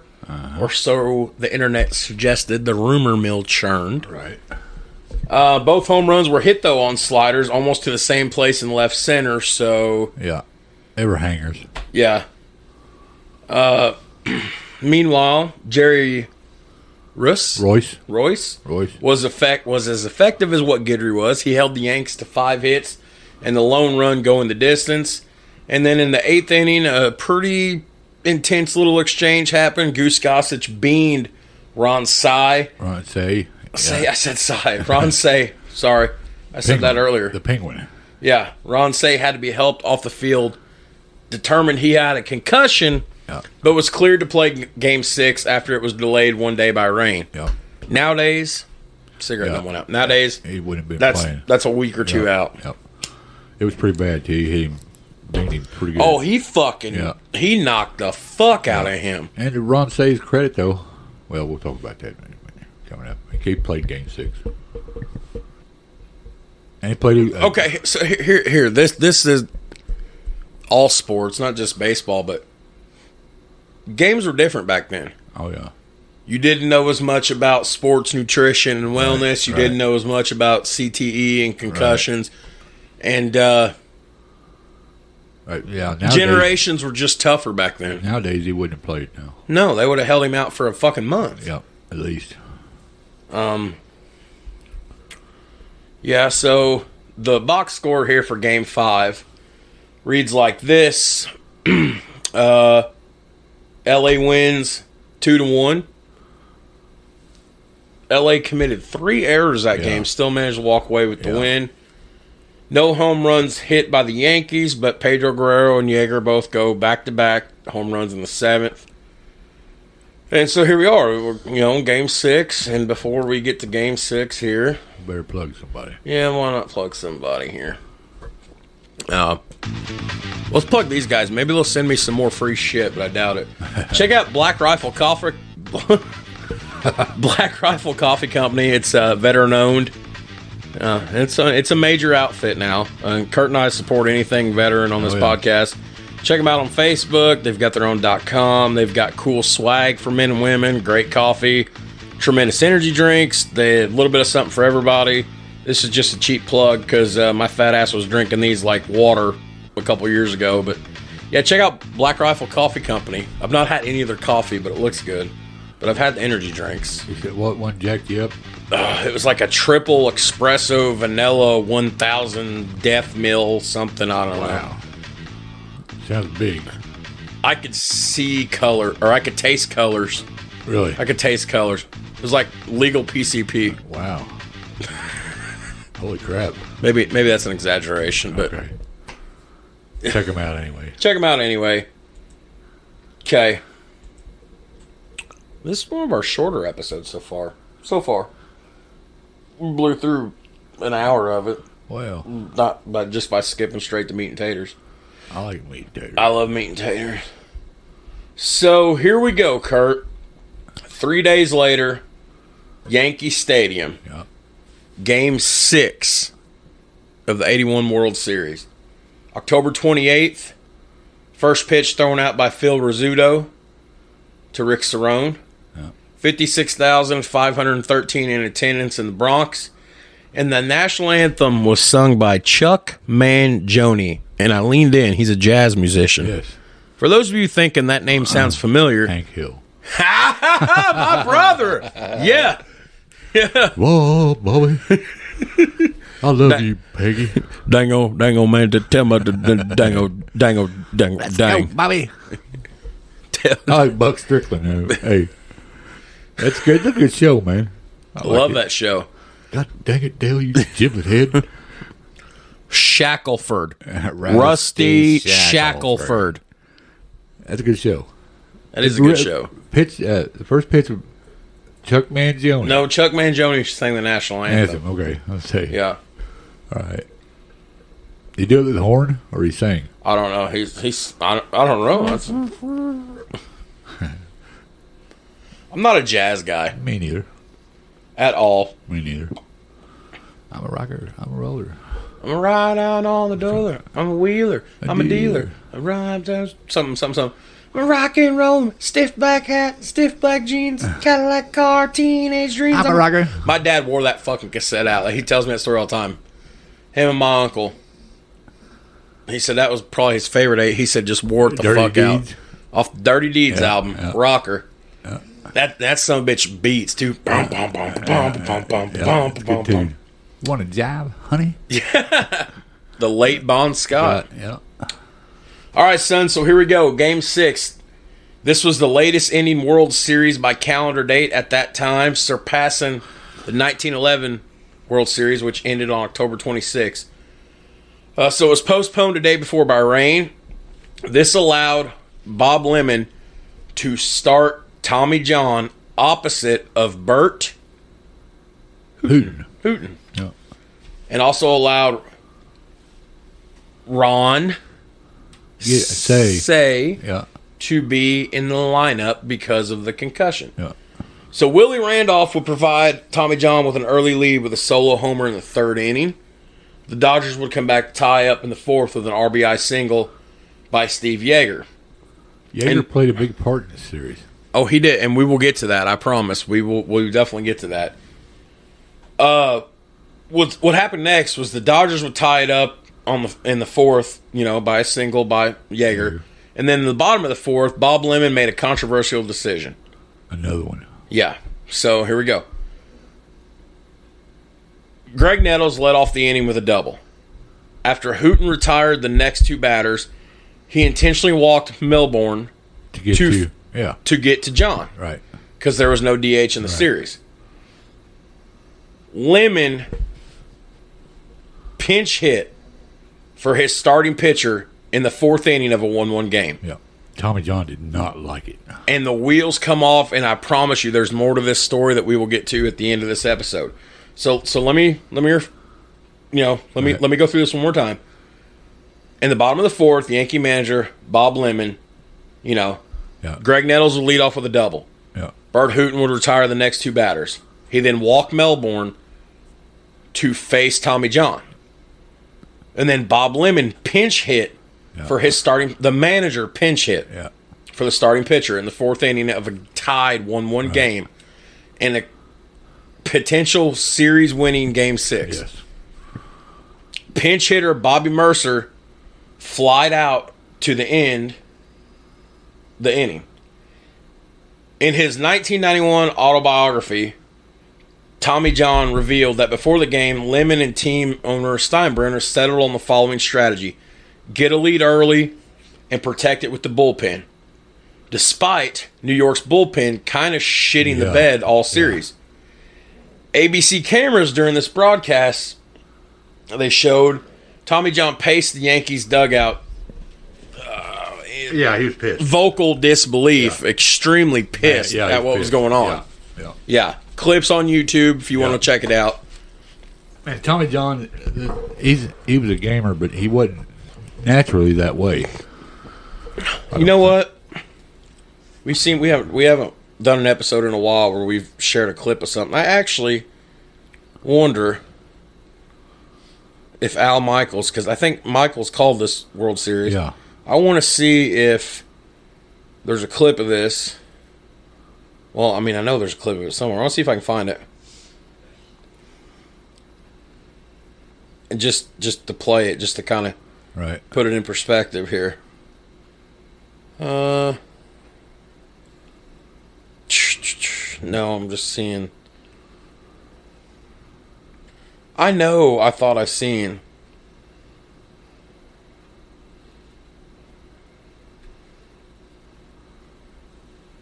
Well, it's funny. I mean, he makes this All right. decision again, Here we go. Go ahead. and the wheels fall off again. I mean, you know, the Yankees were not doing Yankee things here. Right. So let me take a drink here. And it started from the top.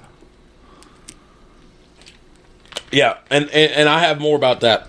So, shout out to Major League Baseball, ABC Sports, anybody who owns this content. We do not own it. This is strictly for educational purposes. Well,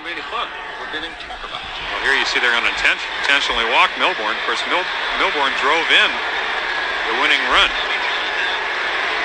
last Wednesday night on a knuckleball out over the plate. Knuckle curveball up and hit it, poked it down left field line for eventually what turned out But to be audio the winning comes run. through pretty John clear, is don't it? scheduled. Frazier's talking throwing in Jim the bullpen. Palmer? So go ahead and feel free to add your own commentary like you usually do. Well, I mean, TJ took off his batting helmet. Lemon is No, asking Keith Tommy Jackson. John how he feels. how Lemon is Cosell, not disposed Al to Michael. Cosell. Al Michaels. his aces this early. He's also sensitive to earlier criticism that he's gone too long with his pitching. And there you saw Tommy wave. I think he's In a 1-1 through for the game, night. in the fourth inning, I stick with Tommy John. He's not acting like it right now, Glad King. Right. but He's upset. he's pissed. Look at him shaking his head. About it. No, he doesn't understand it. He doesn't agree with it. And the fans are even. The Yankee fans Are even are one- booing yeah. in Yankee Stadium, the Manager's Yankees reaction organization. to that which has transpired in the past. Howard now, if Clement's going Cosell. to put up a pinch hitter, This is Howard it is Cosell. Bobby Mercer. Somebody has finally checked out because Bobby Mercer has a marvelous career batting average against Bert Hooton. He is 13 for 34 Damn. at 382. That's pretty good success. Things get a little sticky when you've got an ornery owner. Honorary Been owner. criticized in the 3 prior games. So Lim is much more quickly reactive tonight. He now awaits a new second guess. But in point of fact, Jim Palmer has said that to him, John has not been in a good groove all evening, and he has given up 6 hits. There's Tommy John. Yeah. Only 1 He's run, pissed. but 6 hits. Oh yeah. And in He's his most extremely recent pissed. inning, gave up He 3. did a good job of keeping his composure. It's the right? fourth inning. It's Yeah. 1-1. Yeah. Of veteran managers to stick with veteran pitchers. I know in our ball club in Baltimore, Earl He was Weaver pitching pretty good. Yeah. would much rather stay with a veteran pitcher that's been there before than to go to a rookie such But- as George Frazier. They go to a But rookie. again, you can second guess anything. And if Bobby Mercer gets a clutch hit and Frazier pitches like he did in So game now Lemon's not 3 and pinch 4, hitting. Now it's he's the Bobby best move Mercer, that he could make. right? Yeah, he's Adams pinch at hitting. second. He Yeah. is pinch Milbourne at hitting. Yeah, first. he is. Mercer the hitter. Yeah. For Tommy John. Mercer's up there now. Yep. This is Mercer. This is Mercer. Mrs. Mercer. Oklahoma Bobby is up there. A great pinch hitter too. And Bobby. Spent time. These are moments that change the outcomes of things, Yes. you know? Pitch, strike. Good fastball. All right, we don't need any more, but To use Jim's word of a Yeah. thoughts. Thoughts. I don't think it was the right move. From a 1-1 game, fourth inning. I mean, both pitchers are pitching pretty well. And why Mercer? And- yeah. I didn't mean to say. I didn't mean to say a minute ago. I know what I said. It sounds Yeah. stupid. I didn't mean that Lemon himself was going to Right. pinch hit. But what I should have. Why Mercer? I don't know. You had Oscar Gamble on the bench. I don't know. Let's Yeah, let's take a look here. I want to look at some of these. I think the Yankees are the one on I top. think Lou Piniella was on the bench. He could have batted Lou Piniella. But Lou Piniella was a right-hand hitter. If you go back to towards the back where there's a World Series stats, playoff series stats, Dodgers playoff series stats, batting Yankees. Mercer was not even in there. Now, in the regular season, Mercer was batting .265. Right. He had 6 home runs, drove in 24 RBIs. In the playoffs, though. Yeah, nothing. Nothing. Yeah. Whereas Lou Piniella, he had Jerry Mumphrey, a left-handed batter that could have come off the bench. Lou. I mean, he had Lou Piniella, but he's right-handed against righty. They had Oscar Gamble, who could have come off the bench, left-handed power hitter. I don't understand. I don't understand Steinbrenner getting this involved in that. I get it. You're the president of an organization, but you're the fucking owner. Right. Leave the team management. This is some Jerry Jones, Dallas Cowboys shit. Exactly. That's what you're paying the manager for. I agree. But, even if you're still going to make that call, then fine. But why Mercer? Yeah, righty lefty would be the only thing I'd think of. But like is that what you're going to bank on? They had Oscar Gamble also. It was available to hit left-handed. Okay, I get going righty lefty. Jerry Mumphrey was able to hit. I get going righty lefty, but that still sounds like a pretty stupid fucking reason I know to me. Who I bring in? Who? Lou Piniella.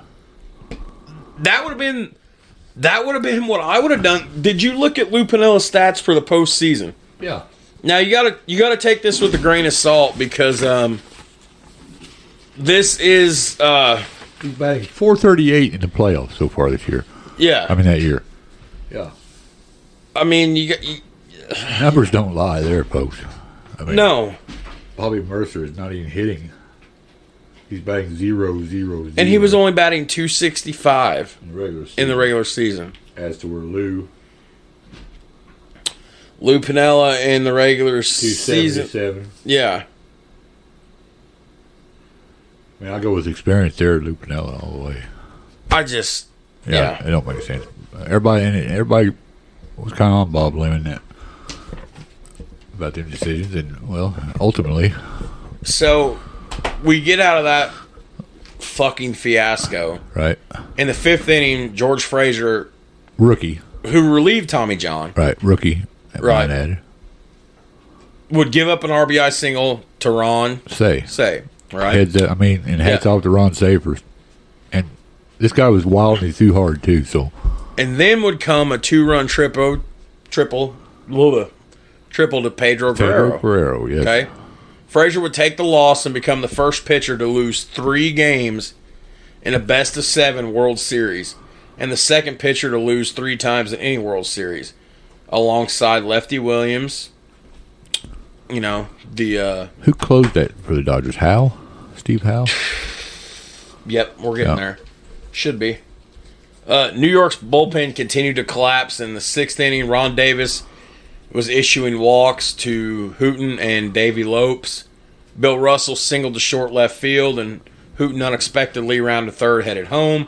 Winfield stumbled on the wet grass, fell forward, and uncorked. Yeah. It's a terrible throw. Yeah. I'm getting excited about using YouTube again. I wonder if we can find that throwing error. Oh, I'm sure you can, yeah. If I look hard enough. I mean, he should have eaten it. He should have never threw it, but they did surprise him when he turned around at third. I don't know who was third base coach at the time. There should have been the coaches. Manny Mota was the first base coach. I'm not sure who the third base. Joey Malfitano, maybe. Maybe.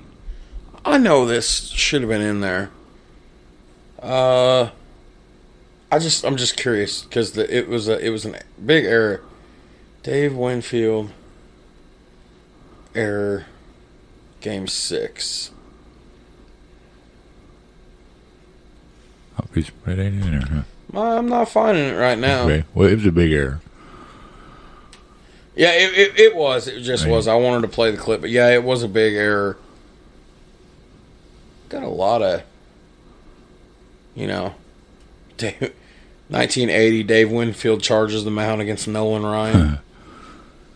Dave Winfield wasn't a small man. No, he was could have not. played. He could have played lineman for the Bears or something. Probably could have. Yeah. We got some shit about Dave Winfield later on too to get Okay. to. So, anyways, he had an errant throw. Hooten would score standing, and then Lemon would pull Davis in favor of Rick. Gossage. No, Rick. How'd you say it? Rick Russell. Well, Rick Russell. Russell. Russell. I always Yeah. say Russell. I can never pronounce it. That's Close enough. Russell. On Russell's second pitch, Davey Lopes and Russell pulled a double steal. So Russell then would walk Garvey intentionally and gave up an RBI force out to pinch hitter Darrell Thomas. Dusty Baker would then reach on an error by Greg Nettles, Yeah. loading the bases again. And then Pedro Guerrero Cleared him. Yep, single, 2 runs. The Yankees would score in the bottom of the 6th on a pinch hit RBI single by Lou Piniella. So he's pinch hitting here Yeah. in the 6th, Yeah. but this whole chain of events would have likely been different. If he would have left Tommy John in. That, or if you're dead set on bringing in a pinch hitter, Lou Piniella. bringing Lou Piniella in the fucking 4th. Someone with a little bit of... Yeah. Yeah. Guerrero had a hell of a night that night, Yeah, though. he He did. would cap a 5 RBI night Yeah. and the Dodgers World Series win by blasting a solo home run in the 8th. Bert Hooten would pitch 5.5 innings to get the win. Steve Howe replaced him and earned the save. So Winfield's throw typifies his struggle in his first World Series Yeah, here. he struggled hardcore. Yeah, okay. You want to know how he was Yeah, struggling? Yeah. At the plate, Yeah. Dave Winfield. And I want you to think about this because Dave Winfield had joined the Yankees From the Padres. a season or two Yeah. before. Yeah. Came up with San Diego. I think. Yeah. So, and it's down here later in my notes because he played part of this. Dave Winfield signed a big contract, and when I say big, the contracts even then in the 90s, he signed Yeah, a ridiculous, big contract. a ridiculous contract. So they were definitely putting their eggs in this basket, and he did not deliver in the World Series at all. He went 1 for 22 with bad. only 1 RBI. He batted 0.45 for the playoffs in all the games. Dave Winfield. And mind you, in the regular season, he batted 388. Oh, yeah, it's right here. 13 homers. Drove in 68 runs. No, he He batted 294. He had 388 at bats. Okay. Yeah, he still batting almost 300. Right. And then 0.45. Yeah. He had 1 hit And 22 at bats. and 22 at bats. That's a slump. 4 strikeouts. Wrong time for the bat. And I say this because this was a massive at the time, massive free agent signing. Like the Yankees were clearly putting their eggs in this basket. Yes. He replaced Lou Piniella in the outfield, matter of fact. So, as we start to unpack this here, after the series, Steinbrenner issued a public apology to the city of New York for his team's performance, while at the same time assuring fans that plans to put the team together for 82 would begin immediately. The Yankee owner was criticized by the players and the press alike for doing so, as many people felt losing a World Series was not something for which a team needed to apologize. For the first time ever, there were co-MVPs in a World Series. Ray Cy, batting .350, 7 for 20, home runs, 6 RBIs. Yeager, .286 average, 4 for 14, 2 home runs. And Pedro Guerrero, who I think should have had the outright MVP, yeah. batting .333, 7 for 21, 2 home runs, 7 RBIs. Yeah, he should have had it hands down by himself. So for Game 6, the box score here read like this. Los Angeles committed 1 error. They scored 13 hits, or scored 9 runs off 13 hits. New York committed 2 errors, two big fucking errors. Yeah. Batted or hit 7, had 7 hits for 2 runs. Okay. And let's don't forget the job Bert Hooton did. I mean, he was at the end of his career, I think, at the time, and went out there and pitched 6, 7 winning baseball innings. The Dodgers were the first National League team in World Series history to lose the first 2 games, then sweep their opponent for the next 4. And then, of course, the 1981 World Series MVP we just talked about. Overall, the World Series statistics as a whole, 9 errors committed by the Dodgers, but they scored 27 runs off 51 hits. 4 errors, by the Yankees, but they scored 22 runs off 46 hits. Now, going back to what I was talking about with Steinbrenner, let me take a drink here.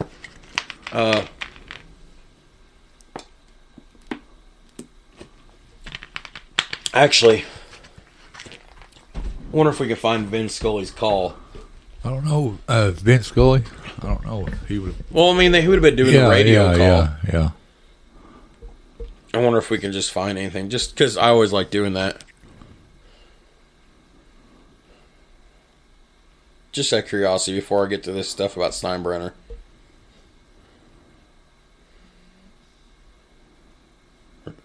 Dead air.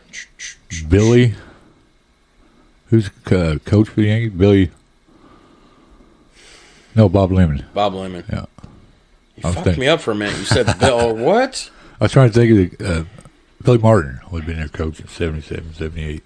So I got 2 clips I want to play real quick here. Again, shout out to Major League Baseball, to ABC Sports, and to any and all copyright owners. So the first one here is the winning call for the Dodgers winning the World Series. Did you see this in real time? Yeah. Or no, I was definitely there in real time. Okay. State Farm. Jake from State Farm. Here we go. Welch continues to throw in the Los Angeles bullpen. Watson hits it high in the air. For the center fielder, Ken Landreau, this should do it. The Dodgers are the 1981 champions of baseball. Steve Garvey's bouncing up and down. Here's a sorter. So, there has not been usual noise making. It became apparent midway in the game, almost with the departure of Tommy John, that the Dodgers would take command.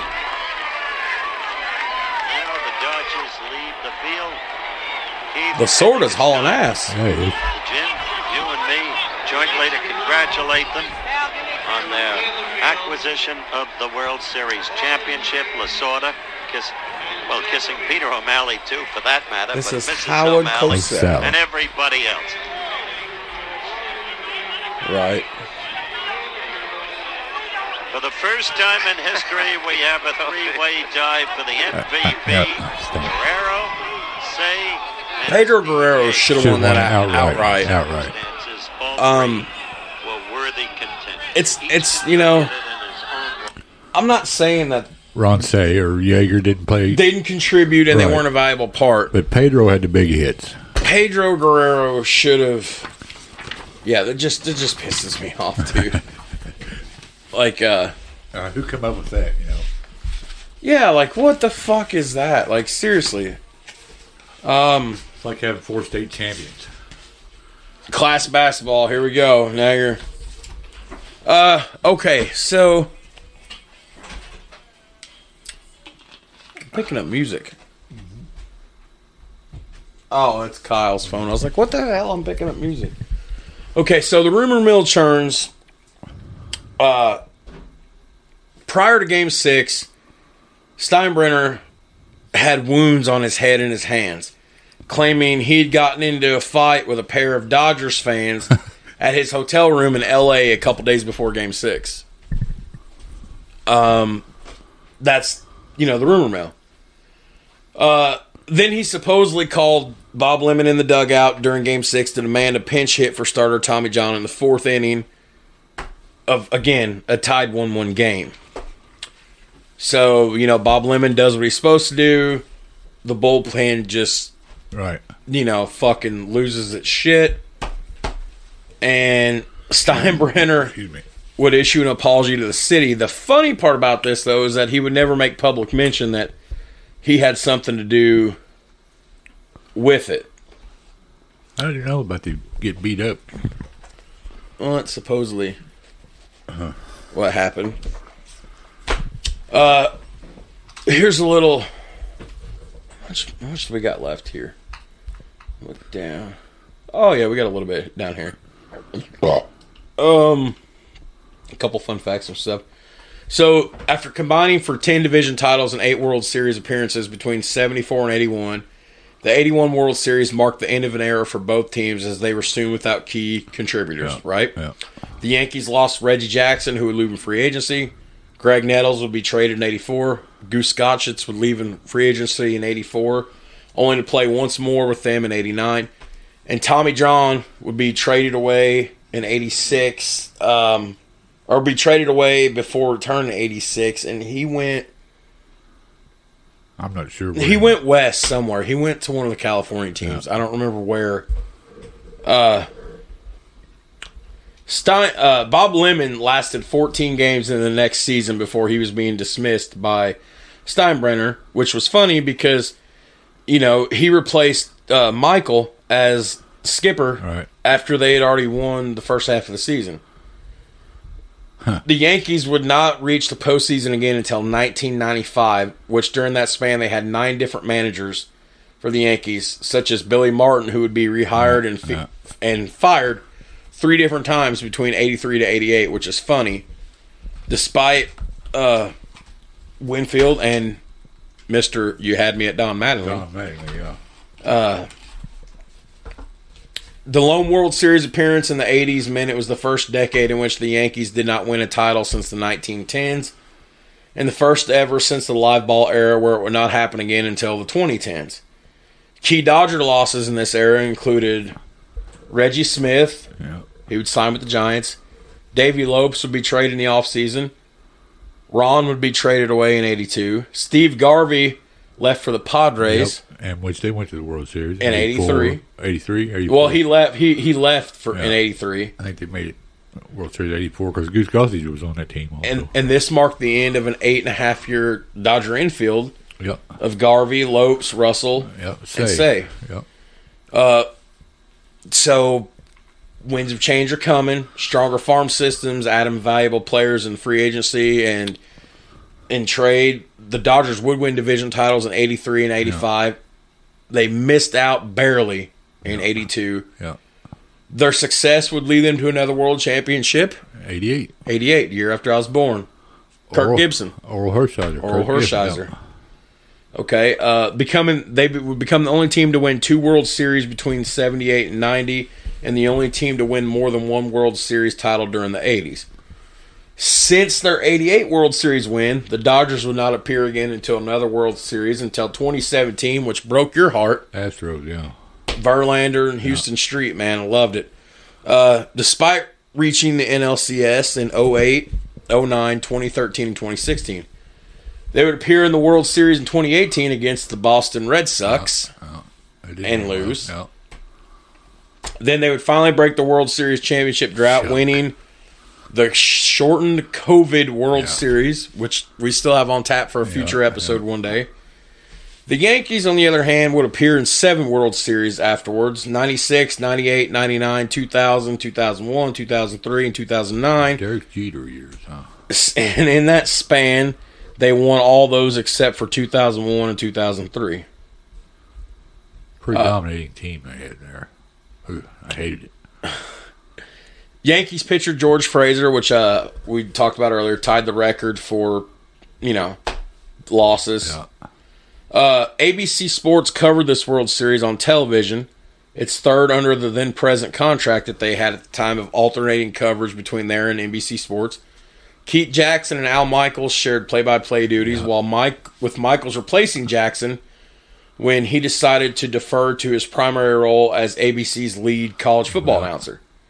Color commentary was handled by Howard Cosell and Baltimore Orioles pitcher, another guy you named, Jim Palmer. The World Series, this World Series was the last to be called by Keith Jackson in the booth. Michaels would become ABC's lead baseball play-by-play announcer and the exclusive World Series announcer. On the radio, CBS Radio carried the game with Vin Scully and Detroit manager Sparky Anderson providing. I bet that was good. Sparky Anderson and Vin Scully. Now tell me that wouldn't have been. Yeah. That'd have been good. I love Sparky. Yeah, me too. Okay, so this I put in as we're starting to tidy up some loose ends here. I put this in here because I got a kick out of this. After the series, John Stone, Yeager, Royce, and Rick Monday of the Dodgers recorded a cover version of Queen's "We Are the Champions."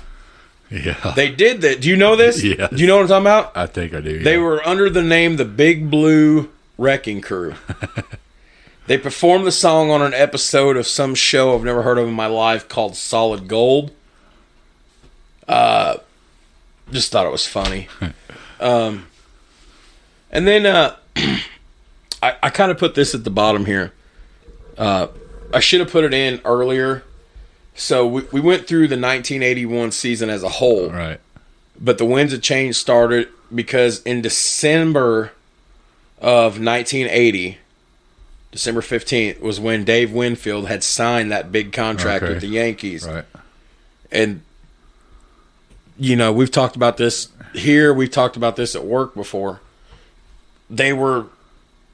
Yankees were high on Winfield. Yes. Yes. You know, here right. You got him and Reggie Jackson together. Yeah. You know, pre Don Mattingly. Yeah. Well, that's a pretty good outfield right there. Pinella. Yeah. With them. Oh, and fun fact too, around this time, John Elway. Yeah. 1984 NFL draft. Or 83 draft, the Hall of Fame class. Yeah. Elway was drafted in 81 by the Yankees in the second round. Yes, he could have played. He was a two-sport guy. Yes. Okay. So a lot of them through the years, I guess. Danny Ainge was a two-sport guy. All right, let's do this. So we're gonna shout out our girl real fast because I'm getting excited to tie up these loose ends here. So Kurt's fat. I'm fat. We both stink. So to eliminate stink, we light candles. And our girl Nana, I haven't talked to her in a while, but she still likes every post we put up about the podcast because I tag her in it. But check out Nana's Aromas LLC in Palmyra, Indiana. Beautiful Harrison County. Nice little drive up there. Yeah. Give her a call to schedule an appointment for her store or shop online. She ships to all over the U.S. Her phone number is 812-972-3670. Nana's Aromas LLC or nanasaromas.com. Every candle's made custom, head to toe, start to finish by her. She even does her own labeling. And she does more than just candles. There's air fresheners, there's melts, the works, and every batch she makes is made in small quantities so she can better quality control it. And as we talked about just earlier on the show tonight, she sent us a blueberry cheesecake candle free last year. Yeah, it's a wonder we didn't eat it. And it's a wonder we didn't eat it because it literally smelled like blueberry cheesecake. And Kurt got excited, and I'm fat, and I got excited too. But yeah, check out our girl Nana. She is a sweetheart. Yeah. She does take COVID seriously, so obviously call her before you try to come to the store if you're local. If you're not, she'll ship anywhere. Yeah. Hint to your family out in Ohio. She right? She makes good candles. Check her out, guys. Yep. Oh, I didn't think about that. They'll be happy to hear this. I met him finally. Yeah, you met him, yes. The night we recorded part 3 that never made it to air. Yeah. I'm surprised they didn't message you and be like, well, that was a letdown. I haven't heard from him. Dude, so, full disclosure. So, we get it in the can, and I'm like, fuck it, we're finally done with this. Yes. You guys go out and shoot hoops. I'm in here on the laptop, sitting here at your table. Hotspot my phone to the laptop, so I got internet access. Been there mixing it down, and I was just blowing through, running over here on the scroll pad. And I hit a couple clicks, and after the second click, I'm like, no! Because I knew what I did. Uh-oh. Well. The hands got ahead of the brain, and it was sitting there deleted, and that's why when you came back in, I was just like, you're like, what's up? And I'm like, Nothing. Because I didn't want to tell you. Well, And then it got to be a week, and it's like, hey, where's that episode we did? It's gone. that's all right. And then I was like, Kurt, we got to re-record this. And you're like, fuck you. Yeah. You're like, you just put it to bed and do it yourself. It was a tough episode there. We live and learn, though. I mean, Yeah, fuck that. you know. Okay, so this I get super excited about this. We've got a couple more things here, like 3 more things, and then word association. So my favorite thing about World Series episodes, since we started doing this, Kurt and I have realized, Jesus, about took the mic out. We've realized that after almost 40-something episodes, that our baseball episodes are Our bread and butter. our bread and butter, our most well-received. Specifically, we've only done 2 baseball episodes that haven't been World Series, but it's the World Series recaps that do the best. So that's why we try to, there for a while, we were trying to do one at least every 6 weeks or so. But my favorite thing was, and I mentioned this earlier in the episode, at the end of 2020, the COVID era, because, pandemics and shit, Right. ESPN's Andrew Miller or Sean Miller, I can't remember his name. I forgot to put his name in here this time. But it's one of the Miller boys that works for ESPN.com. He ranked all 116 at the time, soon to be 118 this fall, World Series of all time. To see where they rank. I need a cigarette and a drink. Interesting. I wonder where this one landed. So I didn't tell you this one because I wanted to surprise you this. Yeah. Okay. I'm going to read the criteria, and then after that, I want you to give me your opinion on where you think it ranks. Okay. And you tell me, the ranking, is it good, high, low? Right. Okay. So, because this is one of my favorite parts about these World Series episodes, they rank everything based on 4 categories, 4 factors. Game leverage index, which measures how close the game is on each play and how likely the next play is to shift each team's chances of winning. A game that's close for 9 innings and won by a walk-off in the 10th will rate much higher than one where a team jumps ahead early and runs away with it. It's also ranked by championship leverage index. It's like game leverage, except it includes how close the series is itself. Obviously, by that case, a 7-game series will rate much better than a 4-game sweep. It ranked number 3 by how memorable the series was. The 1988 World Series wasn't that close, but it produces instant recall. Yeah. For what? Oh, Kirk Gibson home run. Gibbs home run. And then number 4, finally, how historically significant and how satisfying the history is. So, well, based on number 4, it's got a lot of leverage there, I would think. okay, so you saying top 25, top 50, top 75? I'm Where saying you? top 20. Top 20. Okay. I know. I see that look in your face. Like, are you fucking kidding me? Yeah, I can't believe this. So the series leverage index, they rated it 46th. Game leverage, they ranked it 50th. This episode, this World Series comes in, the 1985 Dodgers over Yankees in 6, comes in at 35th place, which blew my mind. I think that's a little too low. Yeah, I do too. I'm thinking this one belong more in the top 25. Yeah. I got a clip I'm going to play here on YouTube in just a second. I've saved it. And all the article said about this, the paragraph it said, in the year of Fernando Mania, the great rookie Fernando Valenzuela faced the Yankees' great rookie Spaghetti Righetti. in Game 3. Righetti didn't last long, but Fernando did. No matter how many batters he walked, 7, eventually, or pitches he threw, in the end, 147. Yeah. 148. He stayed on the mound to protect the 1-run lead. In the 8th, he put the first 2 men on base, but Tommy Lasorda had enough faith to leave him in. The pitcher got a double play and a ground out to escape. In the bottom of the 8th, with a runner on and nobody out, he batted, grounding into a fielder's choice. In the 9th, with the Yankees' 2, 3, 4 hitters, all batting right-handed due up, the rookie held the mound and did it. Days later, he would turn 21 years old.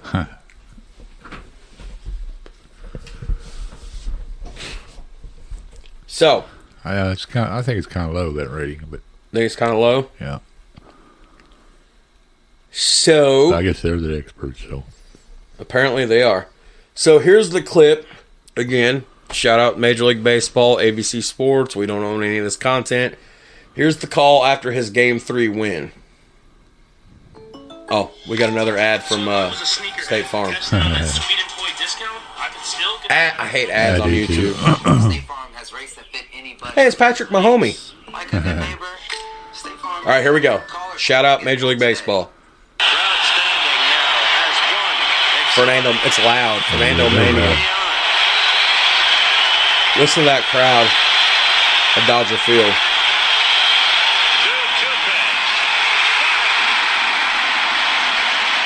Look at the poise and the moxie at him, too, on the mound. Didn't even, not phased. And Lasorda runs out to maul him. Look at that. There's Mike Scioscia. Mike Scioscia.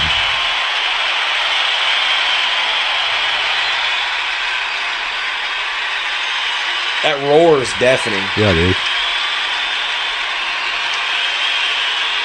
There's Darrell Thomas, Lasorda, Scioscia. Who threw 149 pitches tonight. That wasn't one for the art museum, but it was efficient, and he got the job done.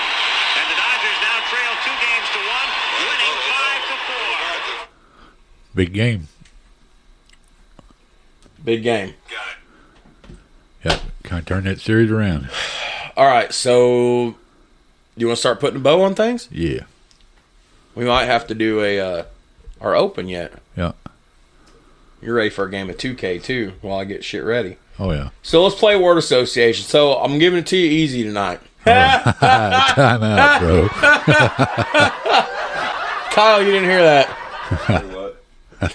He's like, hear what? I got my invisible headphones in. I told your dad I was giving it to him easy tonight. Didn't realize how that sounded. Well, Okay, so I've only got 10. okay. And it's been a while since we've done this, so I'm glad to do it again. First thing comes to mind. Okay. Number 1. Steve Garvey hitting .417. Clutch. Clutch. Yeah. Ron Say hitting .350. Pretty big also. Holy shit. Reggie Jackson missing 3 games for New York. Play a part? Yeah. Think so? Yeah. Oh, definitely. Well, I lied. I got a few more, actually. Okay. Lou Piniella hitting .438. That's impressive.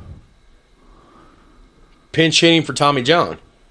Not so impressive. Going with Mercer over Piniella for the pinch hit. What are you thinking? Me, my opinion, Yeah. bad. Bad. Yeah. Bad. The pitching for Los Angeles. Not stellar, but he got the job done. Pitching for New York. Terrible. Sunk him and buried him. Hot take. Yeah. Biggest standout for the Yankees in this World Series. Biggest standout? Yeah. I'd say Dave Winfield batting 0 for whatever. Yeah, 1 for 22. Yeah. Biggest standout or surprise for LA. Steve Yeager. There were 2 clutch home runs. 3 World Series MVPs. No way. 1. Pedro Guerrero getting robbed. Yeah, of soul. yeah, definitely. Okay. Fernando Mania. Awesome, man. 1981 World Series. Well, I'm a homer, but yay. I remember I was pretty excited when I was pretty excited that night they clinched it. I've been waiting for this. I don't think I went to school the next day, matter of fact. Oh, yeah? Yeah. Kurt, Yes. I've been waiting to do this. Breaking out the old. Yeah. I've been waiting to do this. First of all, I would like to thank all of our sources for this episode. Yeah, right on. It's something I haven't got to say in a long time. Bleacher Report, LA Times, Dodgers.com, Yankees.com, ESPN, MLB Network, MLB.com, Baseball Reference, Baseball Almanac, New York Times, New York Post, Pinstripe Alley, Fox Sports, New York, I just said New York Post, NBC Sports, Barstool Sports, YouTube, Sports Illustrated, and ABC Sports. ABC Sports. YouTube, Wikipedia. Yeah. So, this I'm so excited. This list. Look at the dust on here. We haven't used this son of a bitch in a while. So now we're back on track, and here's the deal. You want to record next Saturday? Yeah. Want to do one next weekend? Yeah. I got free time now with this new job. I can bust out notes. Okay. So, the 81 World Series wasn't even on here. Because we call audibles every now and then. So, here's what we're do. I'm gonna do a list and let you pick, or I'm gonna do a list and you can narrow it down. All right, we'll narrow it down. It's gonna end with me picking again. Yep. Okay, so here's our choices. I'm looking at just you. We're just gonna have to have dead air for a minute because it's been so long since I looked at this son of a bitch. I gotta remember what's on here. A lot of good content. There is, and let me close this. Boy, you can hear that moving, can't you? Yes. Let me move this. I'm gonna make a list. Option number 1, 07 Patriots. Boo. They had a record year that year. Yeah, they did. 07 Patriots.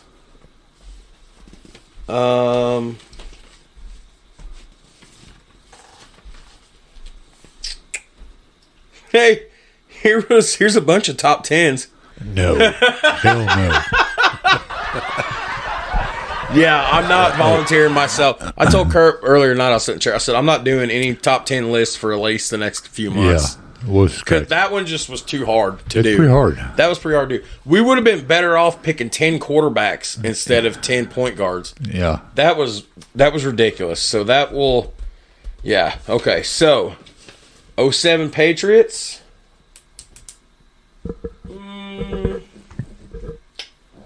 07 Patriots. I don't know. This one will be a little tough to format, probably. But a Brett Favre retrospective. Yeah. That one will be a little lengthy, I'm sure. What else we got, Kurt? What else we got? There's all kinds of stuff. I know, and there's stuff on the list we think of all the time. We don't even do the list sometimes. These are just a bunch of ones we haven't done. And, because we pull audibles all the time. Yes, here in slippers and scoreboards. Slippers and scoreboards. Yeah. I'll take that. Well, it was just a funny joke. I thought of. And Adam loved it, huh? Yes, he did. What a dick. Shout out Adam Sweet. What a dick. Well, we come up with some more things, but I don't know. Should I give? Oh yeah, go ahead, hit me with it. You already cut me. I hope you can account better than you can account material. Oh, did he say that? No, I come up with that one too.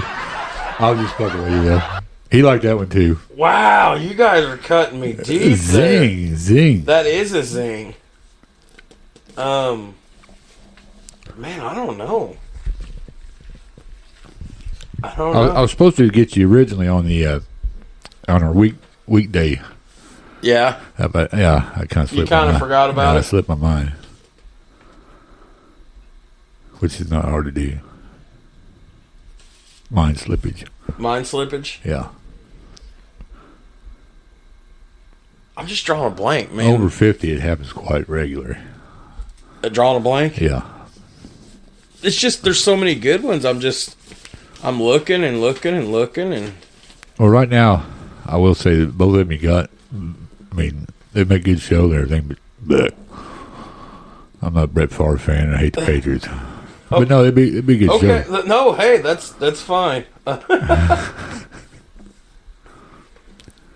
Brett Favre was good. I need to start adding more to this list again. Too, honestly. Here, Kurt. Damn, this is 3 football episodes in a row. Super Bowl 43. Who won Super Bowl 43? Shit, I don't know. Pittsburgh. Yep, Cards versus Steelers. Steelers. No, we've done a Steelers episode already. Yeah.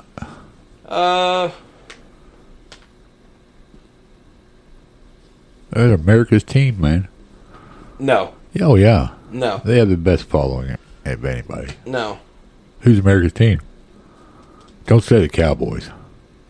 America's team? Yeah. It's Cowboys. No. I'm not even a Cowgirls fan. No.